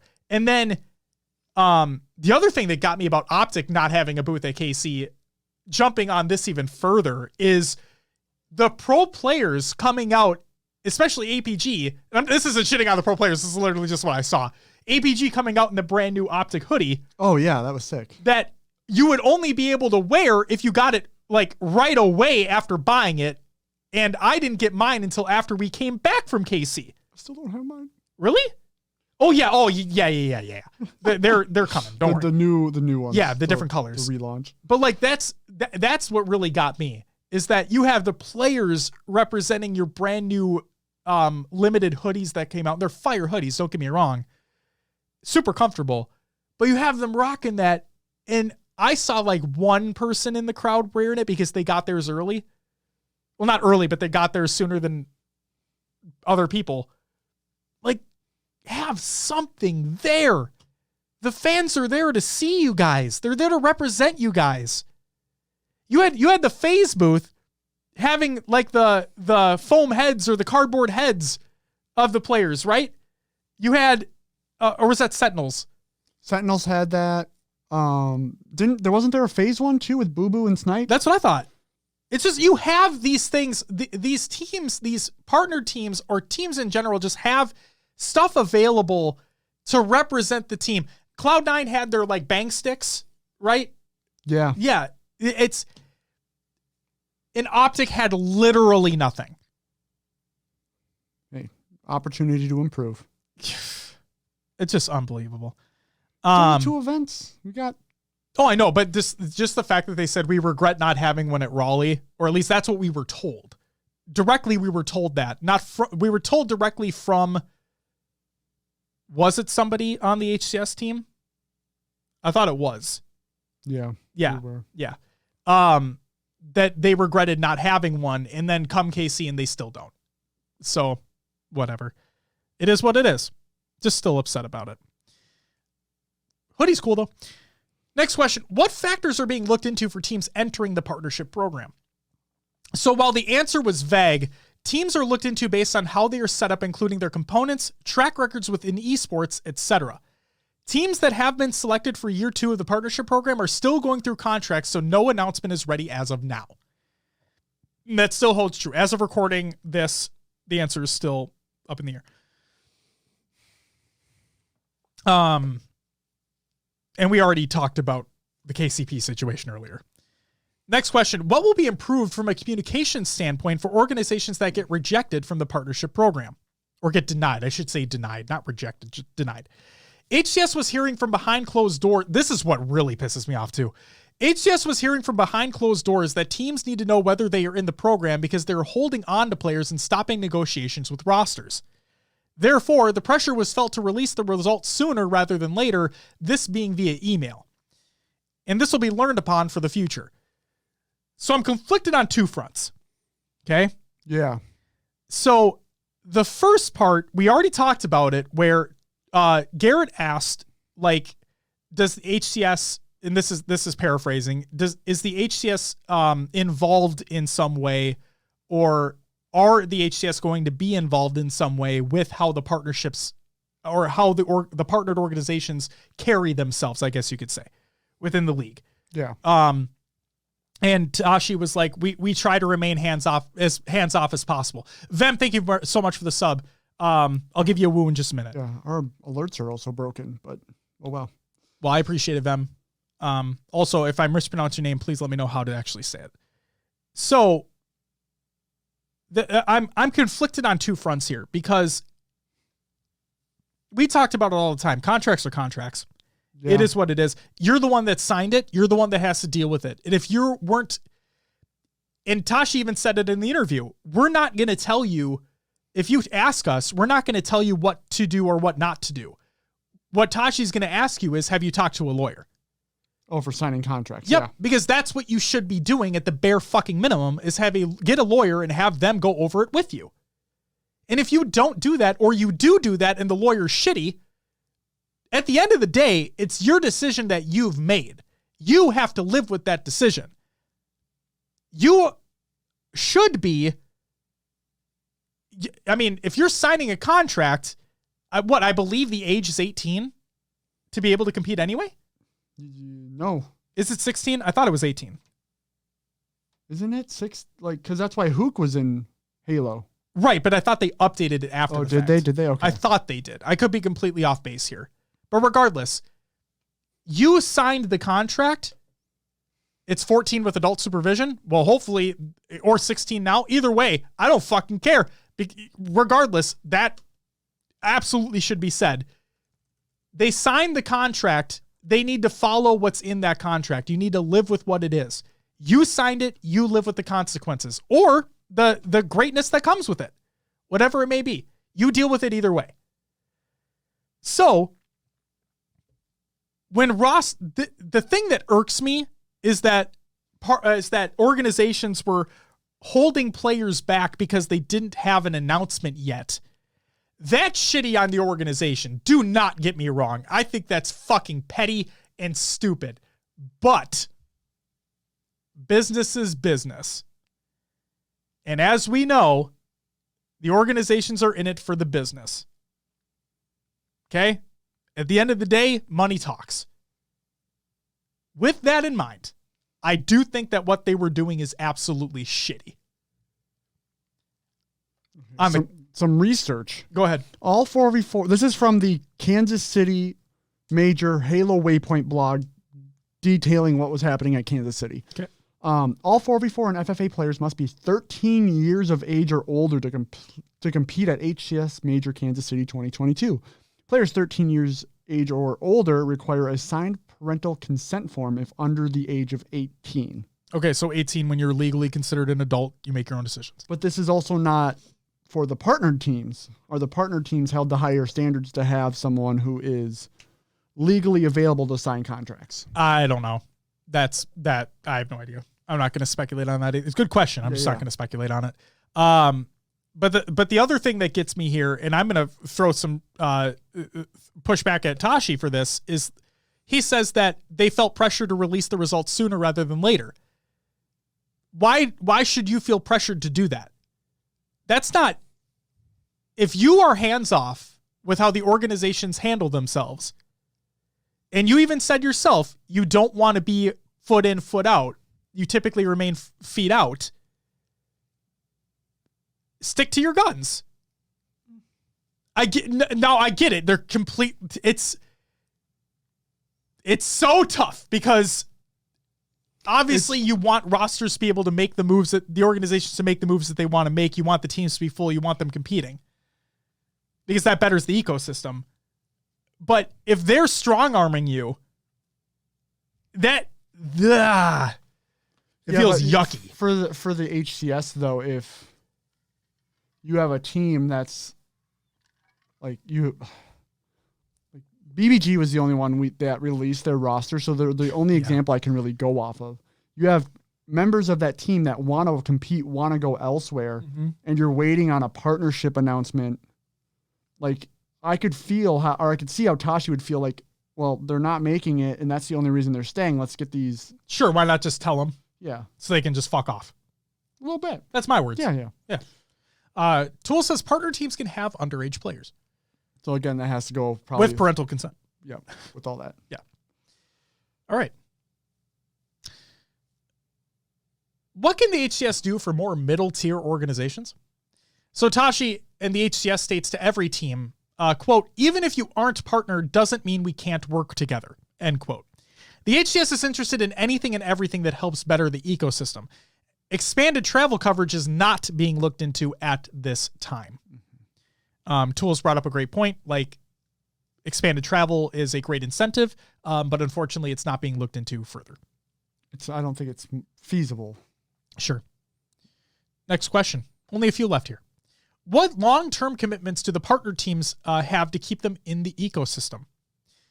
Tashi says, within year 2, people will see a material expansion within the partnership program and better integration within the ecosystem as a whole. Teams need ways to monetize their fan bases, and the HCS needs to find ways to add revenue streams for the teams. More content, involvement in tournaments, etc. will all be coming from partner teams in year 2.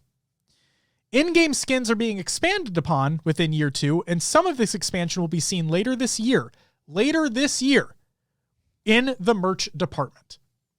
Have a great night, Winkler. Good to see you. And enjoy the rest of the show on your commute.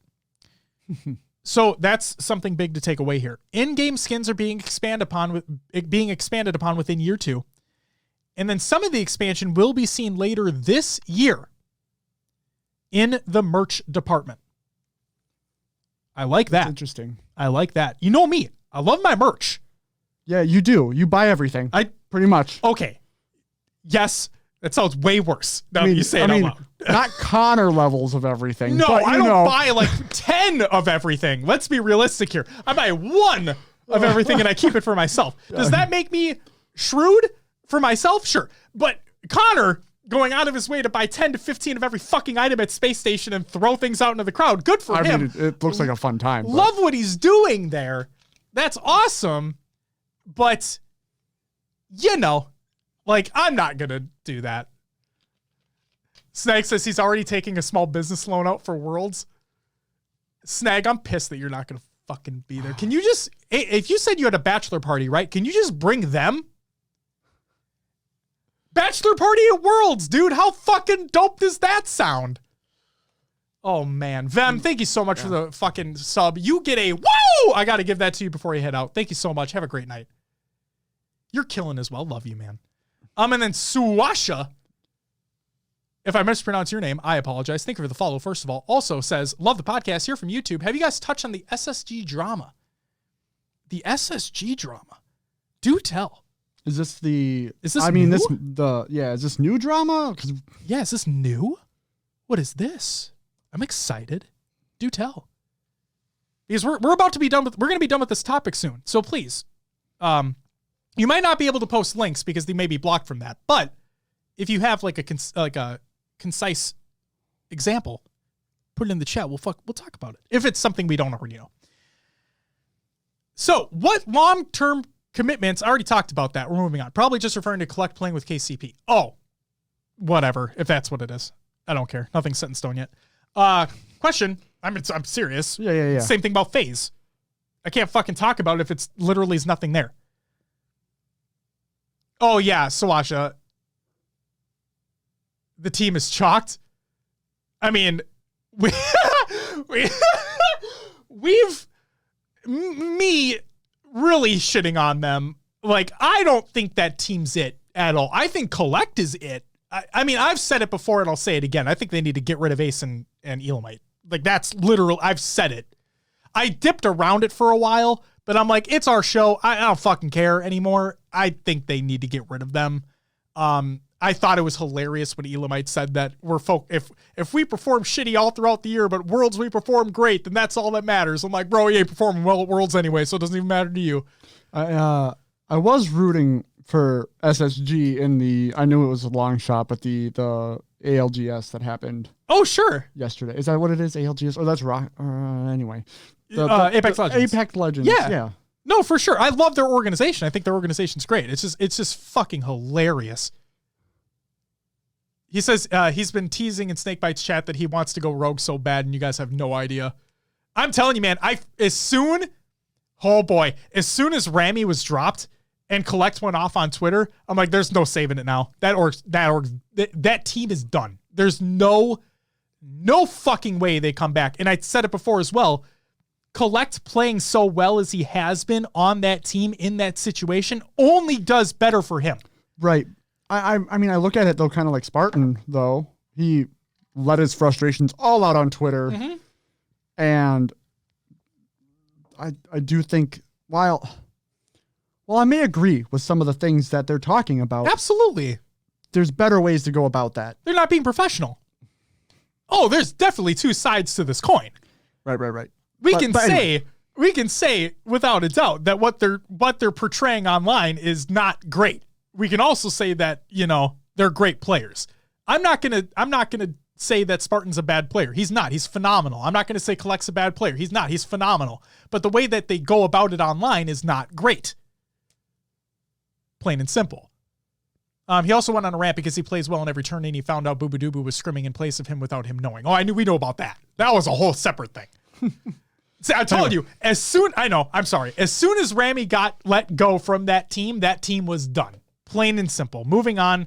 Couple more things here. Because we've done it enough tonight. We're off the rails, baby. Rails again. All right. Are there ways to hold partnered teams accountable within the partnership program? Tashi said yes, and it's actually being looked into more for year 2 and beyond. So I respected the answer. But I was hoping that Tashi would go a little bit more in depth on this. Maybe just couldn't. How are they going to be held responsible for things? But whatever. They are being held responsible. It's just whatever that's going to be. And then the final question that I have listed here is, what is HCS's participation in partnered organization events? Now, this mainly talked about the Optic event that was supposedly going to take place. And here's what happened from that. Regarding the Optic event, it just didn't work out this time right now. Talks are already in place for this event to happen at some point in time, and it will happen. And for year 2, the HCS is reaching directly out to start the conversation and plan events with organizations. Great to hear. Great to hear.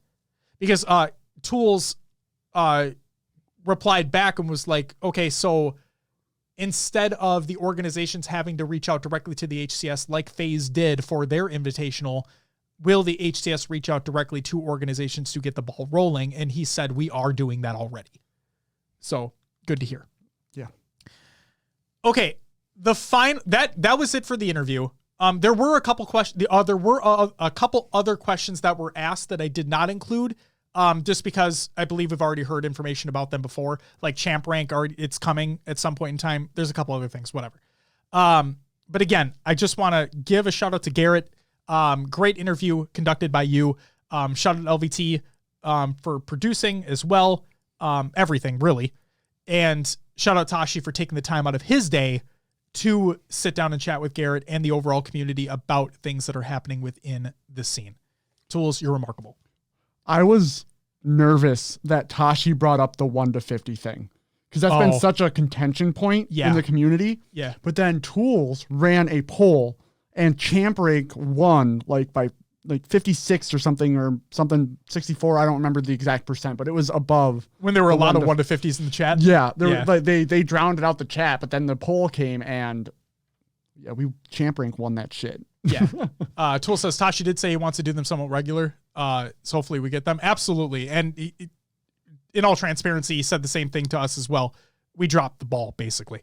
We're 30 and have kids. I do. So yeah, no, Garrett, you did a very great job with the interview. Keep that conversation flowing. Keep gathering questions from the community. Especially like right after events when the information is fresh in people's minds.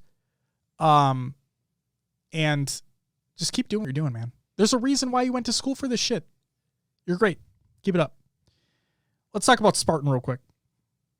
Sparty. Yep. Let's talk about Spartan the dog real quick.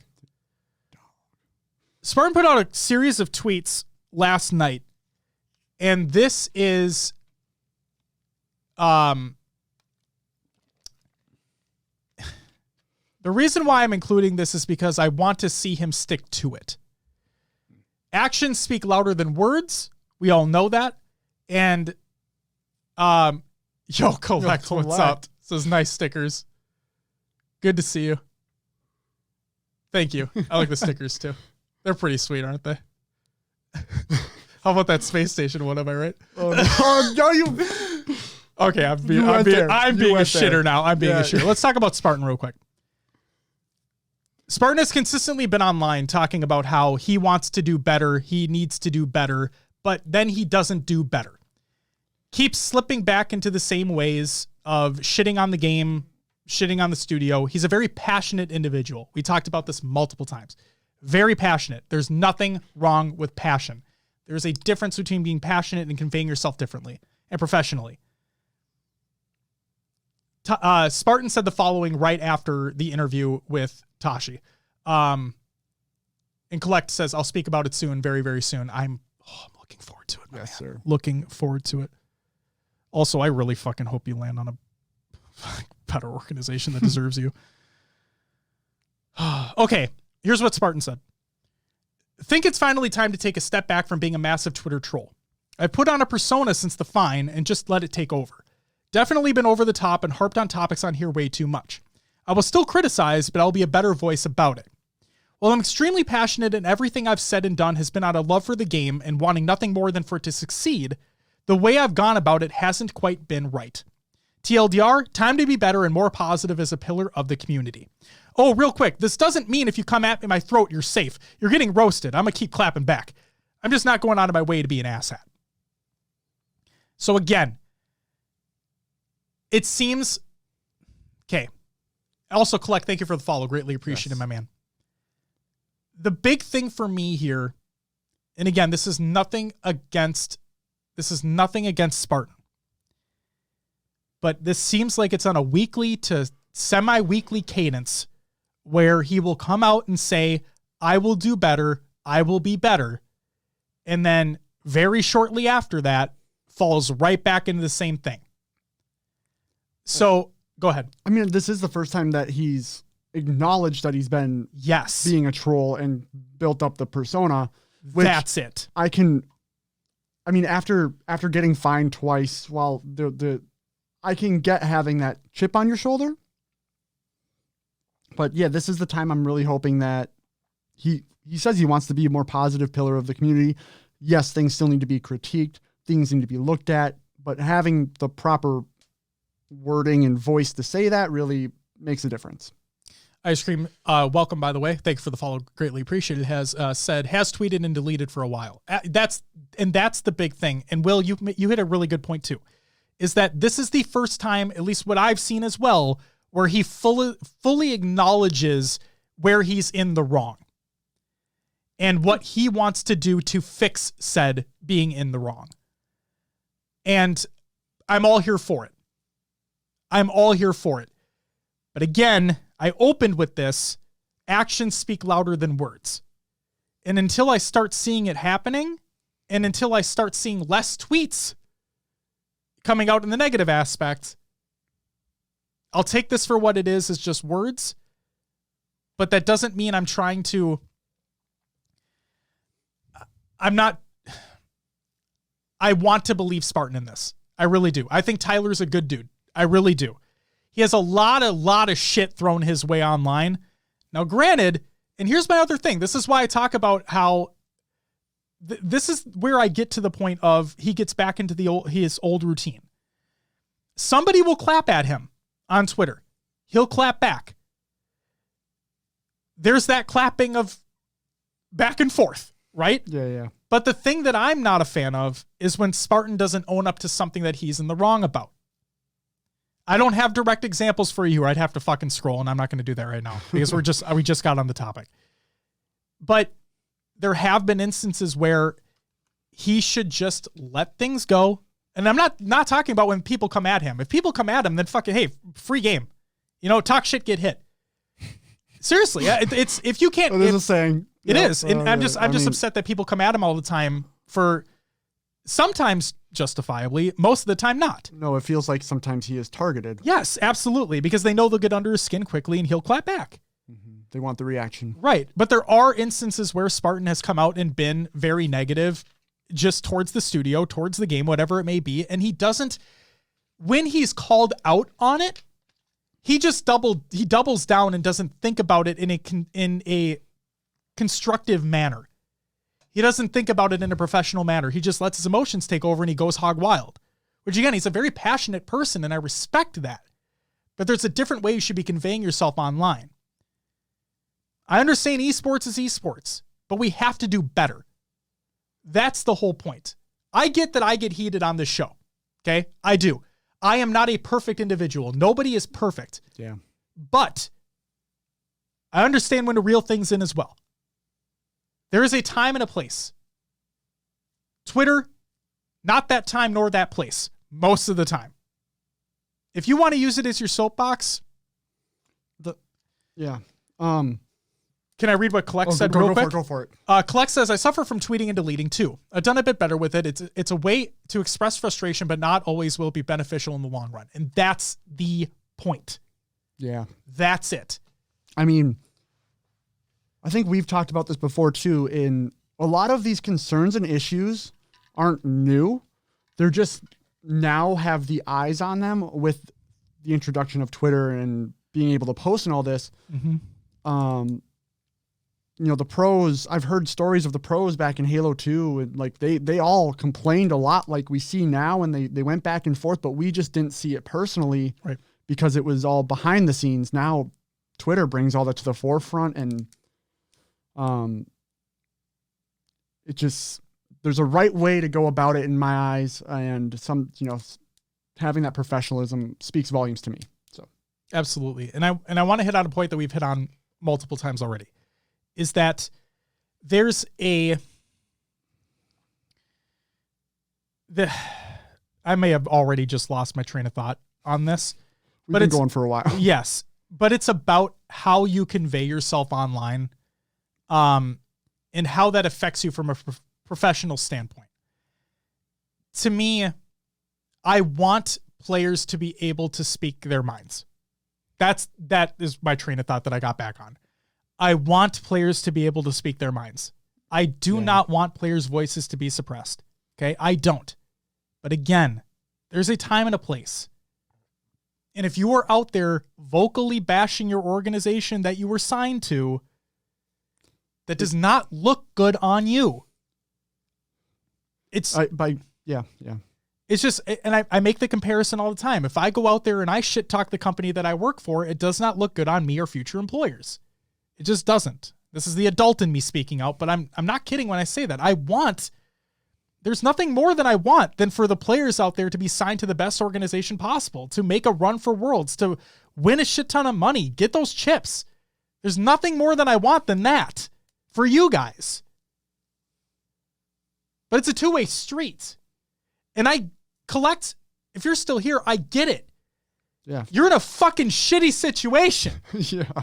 You gotta get in sometimes you gotta get that frustration out. I get that. But there's a better way to go about it.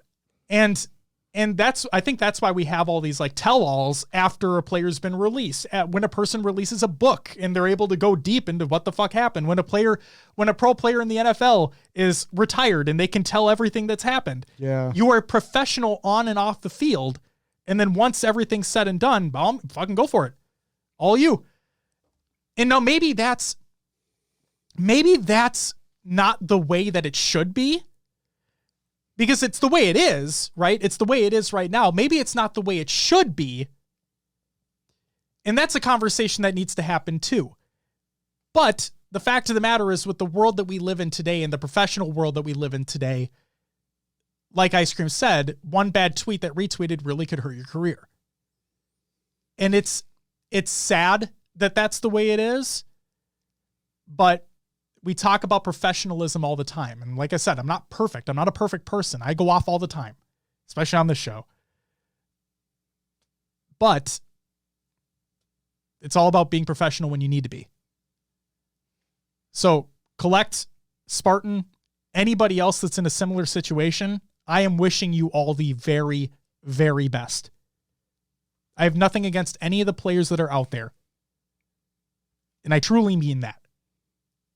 Unless you're a player who's done some shitty fucking things and they know who they are. Well, we won't get into that. So, with that, regarding the Spartan tweets, Spartan, wishing you the very best. You get a lot of hate thrown your way, man. Okay? Some of it even from us. Okay? We've talked about you on the show multiple times. But the fact of the matter is, if it sounds from this information that you were owning up to what you've said in the past. And it sounds like you want to make yourself better for the future. And if that is true and action is taken upon those words, hell fucking yeah. And I'm wishing you the absolute best.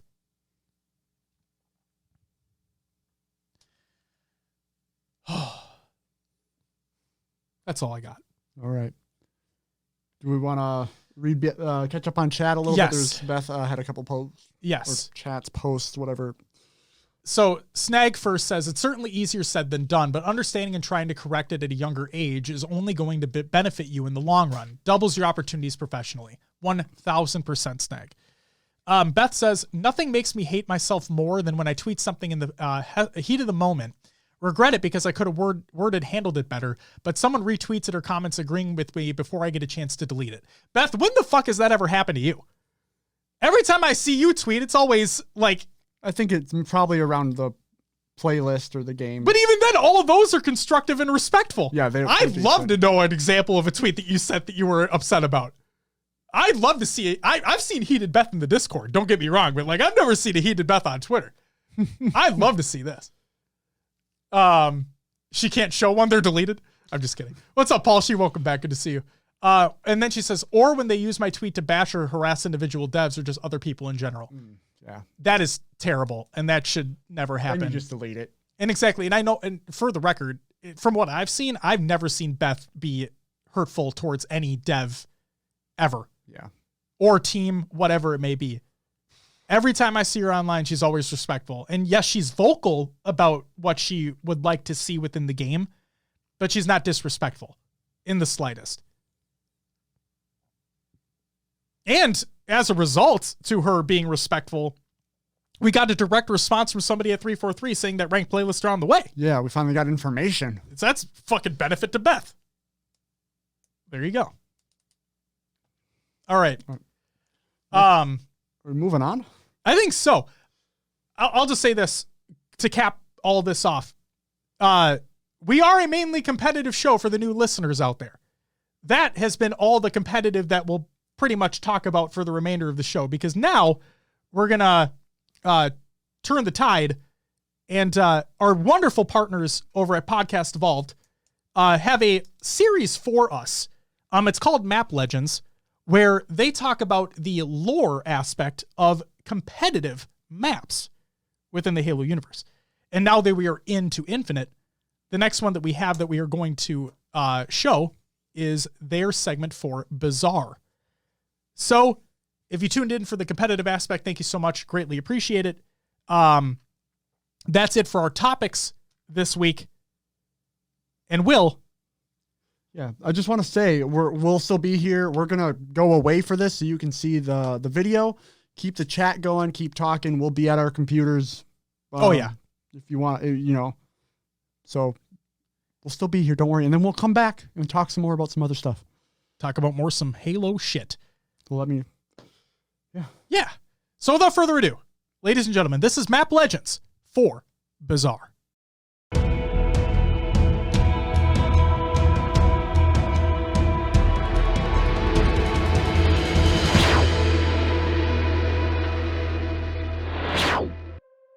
Welcome, Spartans, to Series 2 of Map Legends, a lore series by HCS Pro Talk and presented by Evolved, your home for Halo. On each episode of Map Legends, I will guide you through the setting and lore behind Halo's competitive multiplayer maps. In today's episode, I will cover Bazaar, a launch map for Halo Infinite. Bazaar is a medium-scale multiplayer map released with Halo Infinite, and supports the Slayer and objective game types such as Free-for-All, Team Slayer, Capture the Flag, and Oddball. From a lore perspective, Bazaar is set in the West Market District of New Mombasa.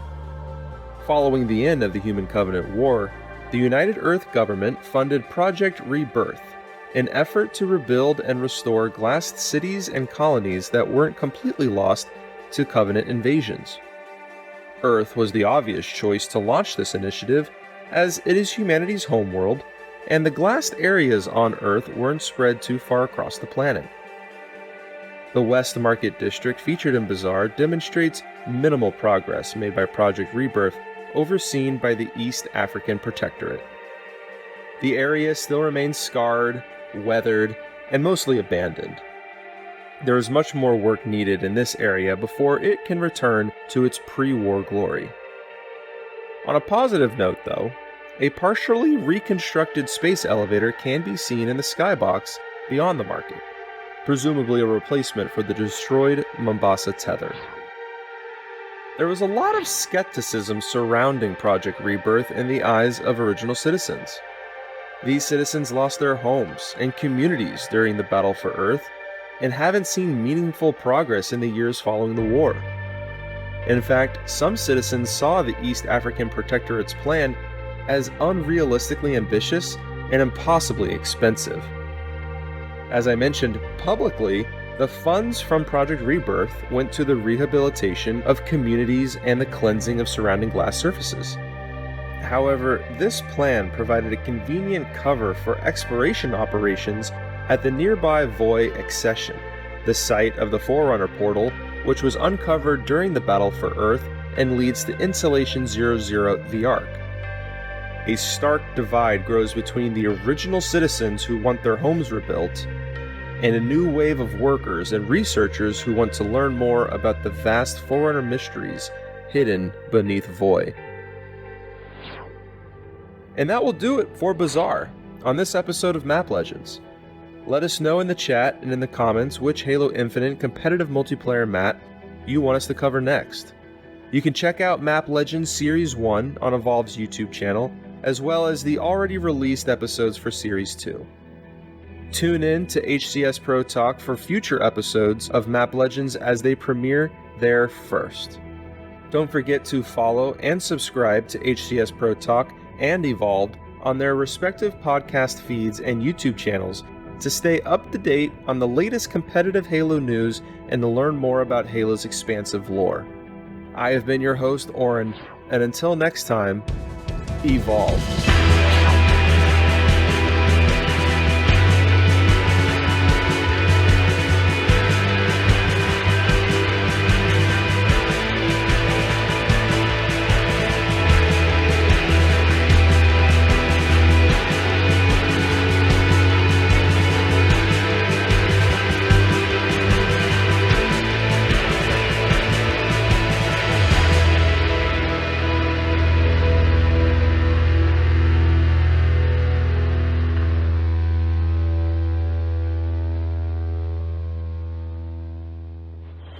So, without further ado, Will, let's get into some regular news. Oh, we're 2.5 hours in. I'm losing my mind. 343 brings back a veteran. This is by Joseph Staten. I'm happy to confirm Halo veteran Paul Bertone has joined the team as studio technical design director. Paul and I met in '99 back in Bungie's Chicago days, and then shipped Halos 1 through 3, ODST, and Reach together. I'm thrilled to have Paul help lead the future of Halo Infinite. Well, we'll have to just wait and see how things happen there. But, yeah, I'm hopeful. I am. It's nice to have a veteran back in the space. Hopefully, the only thing I'm going to say is, and I don't mean this to be super negative, but hopefully Paul isn't stuck in his ways. And I'm not saying he is. Like, I'm just saying I hope he's not.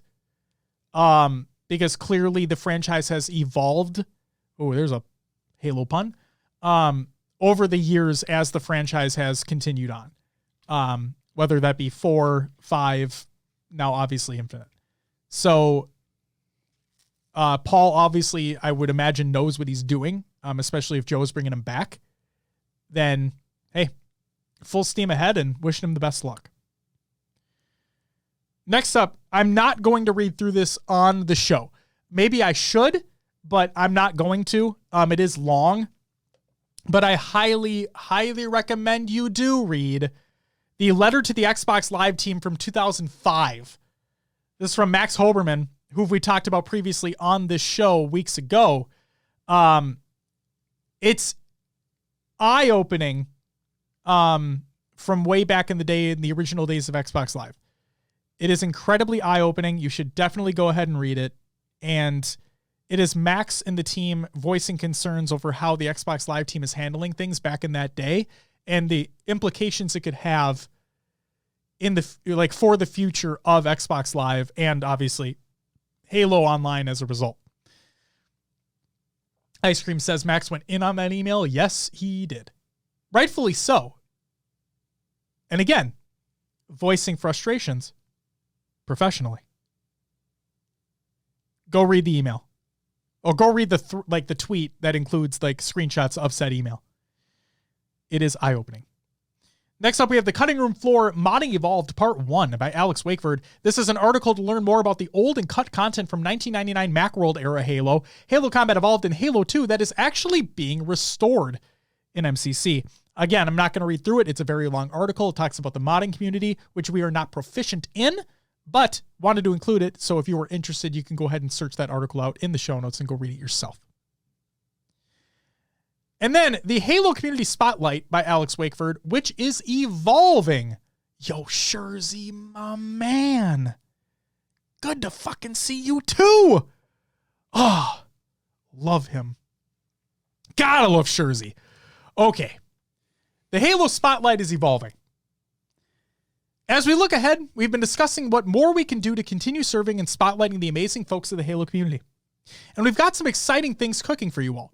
There will now be 3 Spotlight blogs in rotation on a bi-monthly cadence, each bringing a different kind of offering. First is the Halo Spotlight, the Spotlight you know and love, slightly shorter by default, now to make room for these additional features. Second is Community Corner, a new blog series dedicated to spotlighting and interviewing individual members of the community. I like that because that is also like what Bungie does, and I believe other community teams do with members of their communities. And then Spotlight Evolved, a new blog series dedicated to different aspects of the Halo franchise and its connections with different communities. Great as well. What this means is that July will feature your regularly scheduled Halo Spotlight, which, hey, you're reading right now, as well as our debut Community Corner issue later this month. August will have a Halo Spotlight and a Spotlight Evolved piece, and so on. And that's it for the regular news. And Beth, you are correct. Yes. And Shurzy, man, didn't let me buy you a drink in KC. I was there. I offered. You said no. Yeah, what the fuck, man? How dare you? I'll get you next time. We'll just hop across the pond and then you'll owe us one. Yeah, there we go. I'm just kidding. And Snag says, seriously, glad I was able to get off work early and catch it live. Snag, we're happy to have you here, man. We're happy to have you here. And Shurzy, yes, that bar was fucking packed. Yeah. Really, really, really cool experience, though. Just it was. It was the energy in that bar, just after the event had concluded, everybody just hanging out, having a good time, enjoying each other's company. Just awesome. Shurzy says Orlando will have a whiskey and a Coke. We'll have to Venmo you or something. I'll have to ship you one from Minnesota here. Can't make it to Orlando. No. Oh my God. Snake says they'll never forget that night. I won't either, man. I won't either. For better or worse. Yeah, I was probably the worst part of that, huh? No, you were not. No, you were not. I don't want to. I'll name drop. Connor was the worst part of that night. Oh, sure. Yeah. The other bar? On Sunday? What other bar? No. Someone shoved a Long Island in my hand and it did not end well. I'll just say that. Did not end well for you, no. I was genuinely scared. I've never been more scared. We don't need to get into it, but I'm just going to say I've never been more scared. I was fine. For you. I know you were fine, but I was scared, and obviously everything got taken care of. You're here. Everything's fine, but it's just, I was scared. We all went to the bar down the road because the hotel took an hour to get one drink. Holy shit. And they closed down super early too. Oh man. They closed at 11 or something, I think. Gonna make it to Worlds at least? Josh will be there. I will. Working on him. But yes, for sure I will be. And so I will buy you a drink on behalf of him if he's not there. How about that? There we go. There you go. He says make it happen. I agree. There's a lot of things We're working on it. But no, we went to fucking, why am I forgetting the name of it? Uptown, thank you. And we played Killer Queen. And that was awesome. First time ever playing that game, and that was dope. Yeah, we dominated with Snag. Oh yeah, Snag's incredible. Like, he's the one that introduced us. And the fucking the guy across the counter, just big dude, big buff dude. He's in it, man. And like, we're screaming at each other. Oh, it was like we were on main stage. It was insane. We were, Shirzy says, I need a drink from both of you. My Euro ain't good over there. Hey, don't be milking this shit, all right, Shirzy? Just because I gave you, like, immense praise when the event was over doesn't mean you can come in here and be like, hey, you know that drink? Well, you owe me 2 now. The fuck out of here. We probably do. He puts in enough work. He needs them. Oh, man. That night was amazing. I mean, all the nights were amazing in KC. It was a great time. Was that Friday night that we went? Yeah? Yeah. Was it? That's exactly what it means. You know what? Fine. For you, fine. But, and I know you already said yes, but that obviously means that you're going to be, we're interviewing you at some point in time. Okay? Obviously, right? It's only fair. Yeah. It's only fair. Okay? It's only fair. You already said yes before. Well, yeah. You better not have lost our card, motherfucker.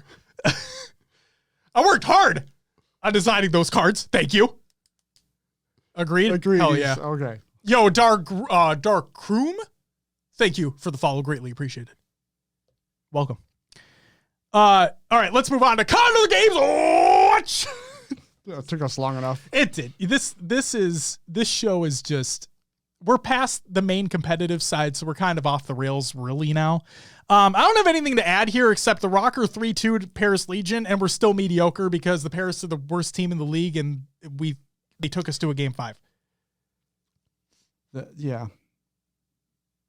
I can't really think of anything major popping up in the league that I would like, because we talked about COD versus HCS. Like, what is HCS going to be when it comes out? Yeah. But yeah, there's been nothing really popping up. No. The Major 4 is on the way, and we play against subliners in the winners bracket for our first round. And it is the subliners home event. So we'll see what happens there. And Optic did not make winners bracket for the next major. That is correct. Weird things are happening in COD right now. Or teams are just fucking bad. So Snag says, I want to redo on mine. I was far too under the influence. Rambling Reese was atrocious. That is not true at all. Rambling Reese was amazing, and you were amazing the entire weekend. It was an honor and a pleasure being able to meet you in person. Might go to that next week if tickets are still available. You fucking should. All right, that's it for Con of the Games Watch. Let's go to Will's Adventures with the Neighbors and other games too, because that's what the segment's actually about. Will, what'd you play last week? Gosh, played some Halo Infinite. Oh my God. Completed my challenges. Same. Got the Entrenched Pass done. Same. Got the weekly reward. Same. All because you told me what it was. Yeah. Did we do any ranked? Yeah. I didn't. You probably did. Yeah, because there was the whole I lost 2 ranks in one night from the when there was the problem. It's fixed now, so we'll move forward. Yeah, move CSR on. not going up. Yeah, I think I'm back into Diamond 2 right now after all that. Yeah. Nice. Anyway, played some Rock Band. Just sometimes I need to sing, and it was good. So I was doing random songs. Okay. And I got Shania Twain's I Feel Like a Woman. I was just saying that out. I was just killing it. 100% song. Yeah, there you go. And then I did be a pro career on NHL 22 to see what that was like. Or as Will calls it, Chell. A Chell. Yeah, it's Chell. Is that a Crocs thing? Like, is that a sport mode type thing where people just know? Yeah, like it's just called Chell. Like it's people within the NHL community, it's known as chill. Okay. Speaking of which, if you haven't heard the sport mode story from Kansas City, please, I implore you to go watch that VOD because that was a trip. Okay. Go ahead, Will. Petition for Will to start streaming his Rock Band sessions.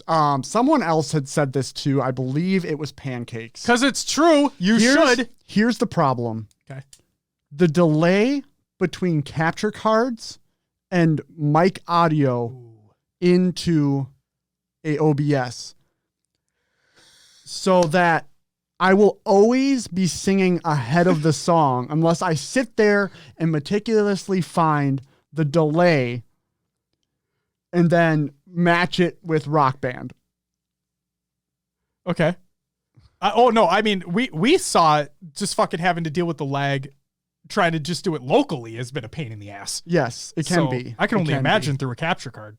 So I could do it. Should do it. I enjoy singing alone, but when I get in front of people, I will get shaky. My voice will do weird things. Okay. And I don't know if I'm ready to embarrass myself like that yet. It's okay. But I do love to sing. Good. I just got to make sure I choose songs that aren't too far out of my range. Oh my God. Oh, so yeah. That's what I played. Looks like there's some Croc Talk going on. It's just Croc Talk. It's back. So you know what? Fuck it. I'm going to quickly retell this because I thought it was hilarious and I need Shurzy to hear this because this is fucking hilarious. Shurzy says Crocs should only be worn inside the house. I will die on this hill. So I'm with you. So I agree too. I've worn mine outside to get the mail. That's the extent I've worn them. But outside the house, I know. So here's how this conversation started real quick. Snag, diehard Croc fan, but his rule was you do not buy them for yourself. You have somebody else buy them for you. That way you don't feel guilty because you didn't buy them yourself. You just got them. You're like, oh, fuck it. I have them. I'll wear them. Right. So my wife heard that and she's like, we have the same fucking bank account, so I technically bought them anyway, but she bought me a pair of Crocs.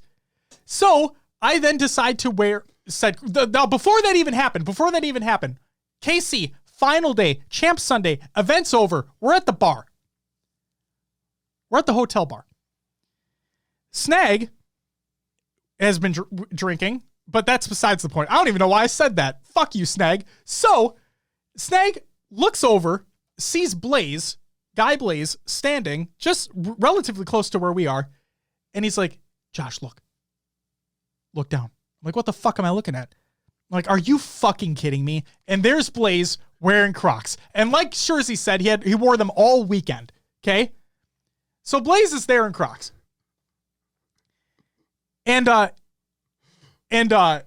we got on the topic of fucking sport mode. And I'm like, there's no way sport mode's a thing. There's literally no way that sport mode is a known thing to people who wear fucking Crocs.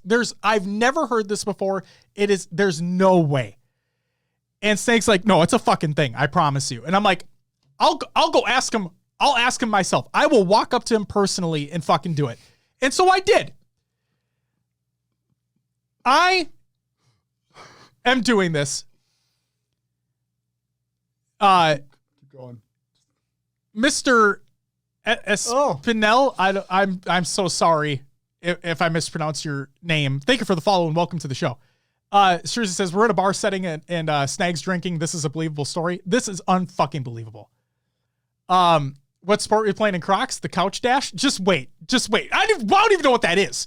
That's way beyond the topic of this conversation. So I'm like, I'll fucking go ask him myself. He's like, all right, do it. And I'm like, I will. So I go do it. I go ask I'm like, hey, Blaze, I'm sorry to interrupt you, but I have to ask. The Crocs. He's like, oh, yeah. And I'm like, is sport mode a thing? Dead ass.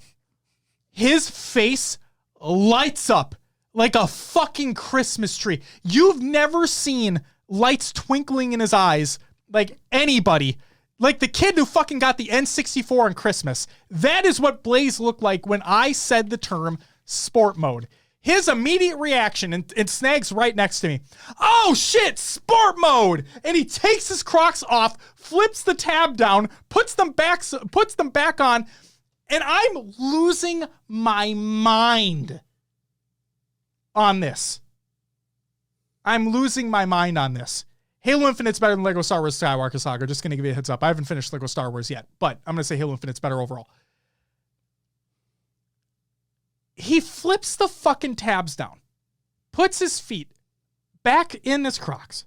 I am head in hands. Snag's dying laughing next to me. I'm losing it. And Blaze just goes, oh yeah, look how fast you can go. And he just zooms back and forth in the fucking bar in sport mode. I had no idea. It's like my mind had just, it's like the world had just opened up to me. When I saw Guy's face, when I mentioned sport mode, me, the naive dumbass that I am, thinking that this is never a thing. And it literally being like the thing for people who have Crocs.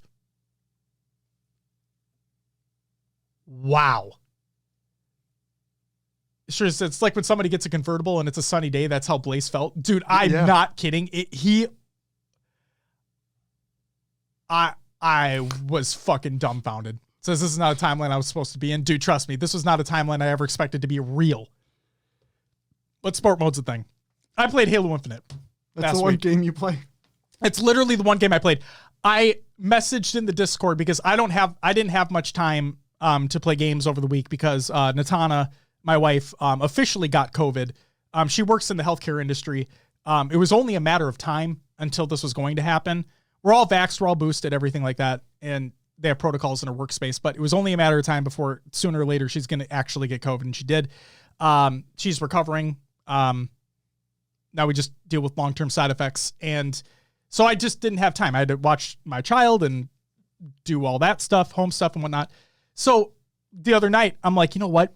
I just want to fucking get some games in.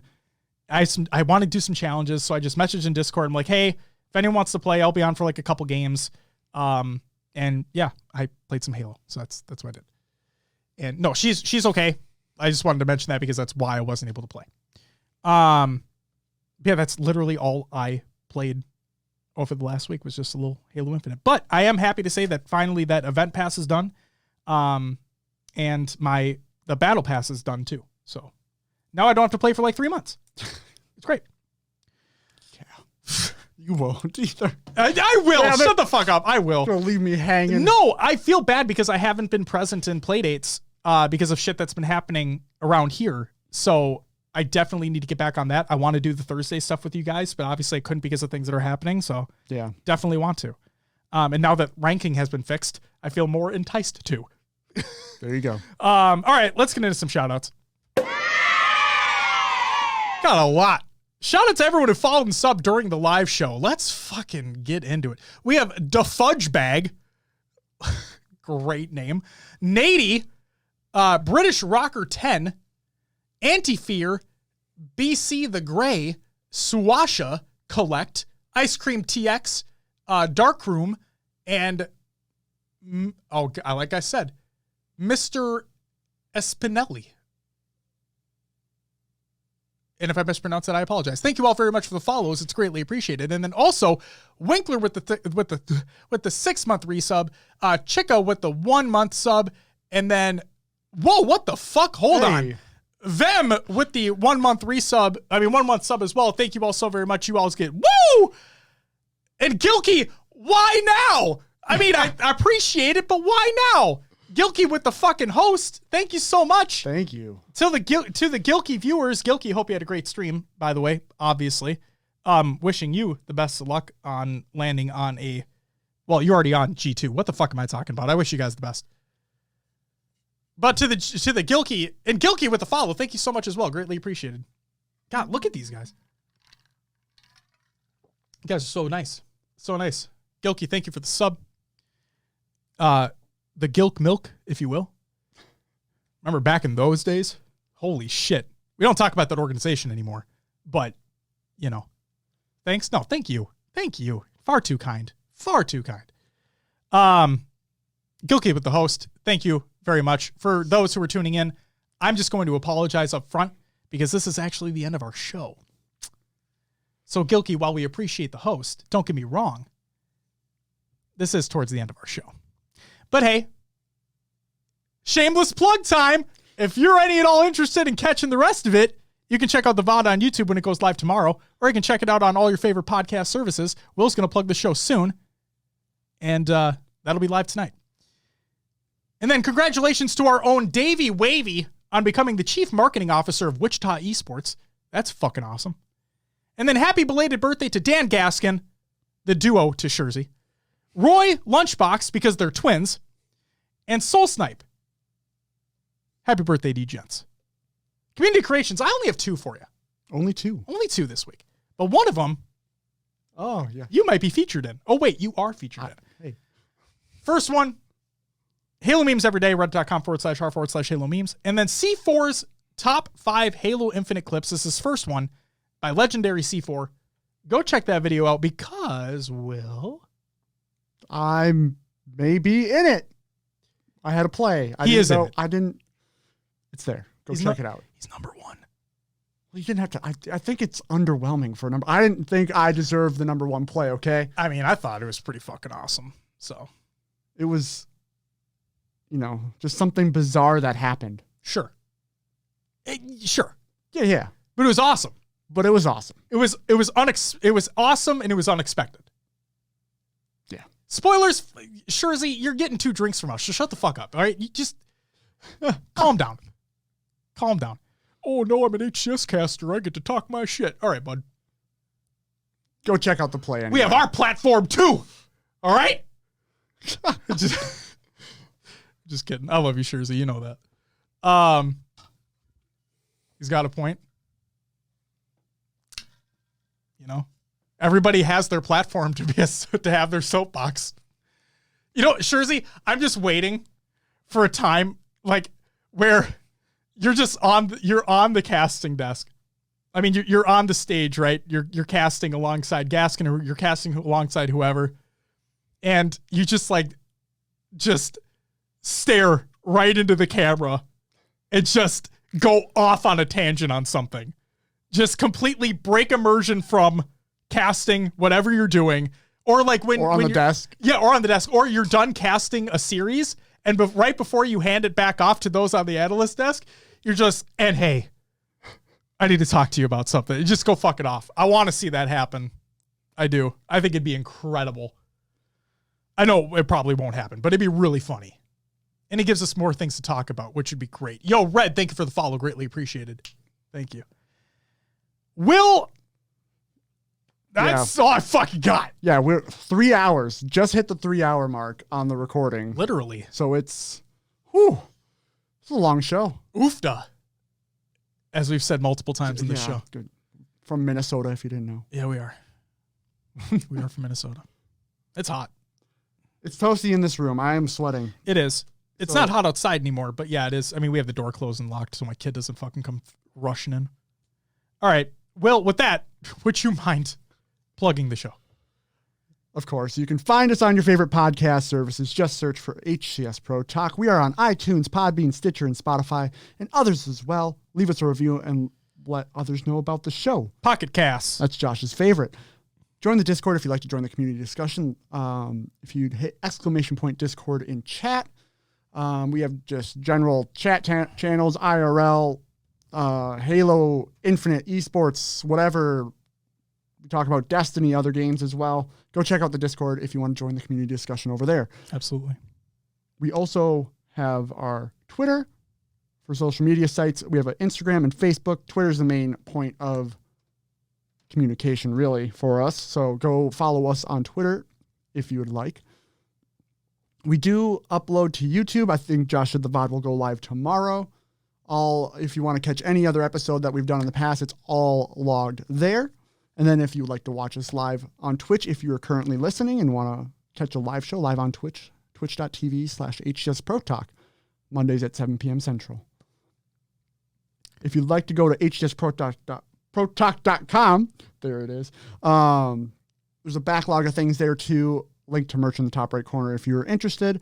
And then can't forget about the fine folks over at Podcast Evolve. Make sure to check out evolvedhalo.com. Your home for Halo. Your home for Halo. There it is. They have shows such as Podcast Evolve, Mission Debrief, Halo TV Plus, Halo Book Club, Builds with Blocks, and Halo Headlines. All great shows, great community over there. Please go give them a look on Twitter, on the site. Just please make sure you check out Podcast Evolved. And that's all I have. Hell yeah. And with that, ladies and gentlemen, that's going to do it for episode 243. Holy moly. Of HCS Pro Talk. If you are coming in towards the tail end here, I do want to just say that this was a heavier episode, if you will, regarding the HCS Partnership Program, regarding the LVT interview with Tashi, regarding players' situations within organizations as a whole. If you're any at all interested in checking out that stuff, what we talked about, recommend go checking out the VOD as it gets posted tomorrow, or checking out the audio version of the show as it goes live tonight into tomorrow.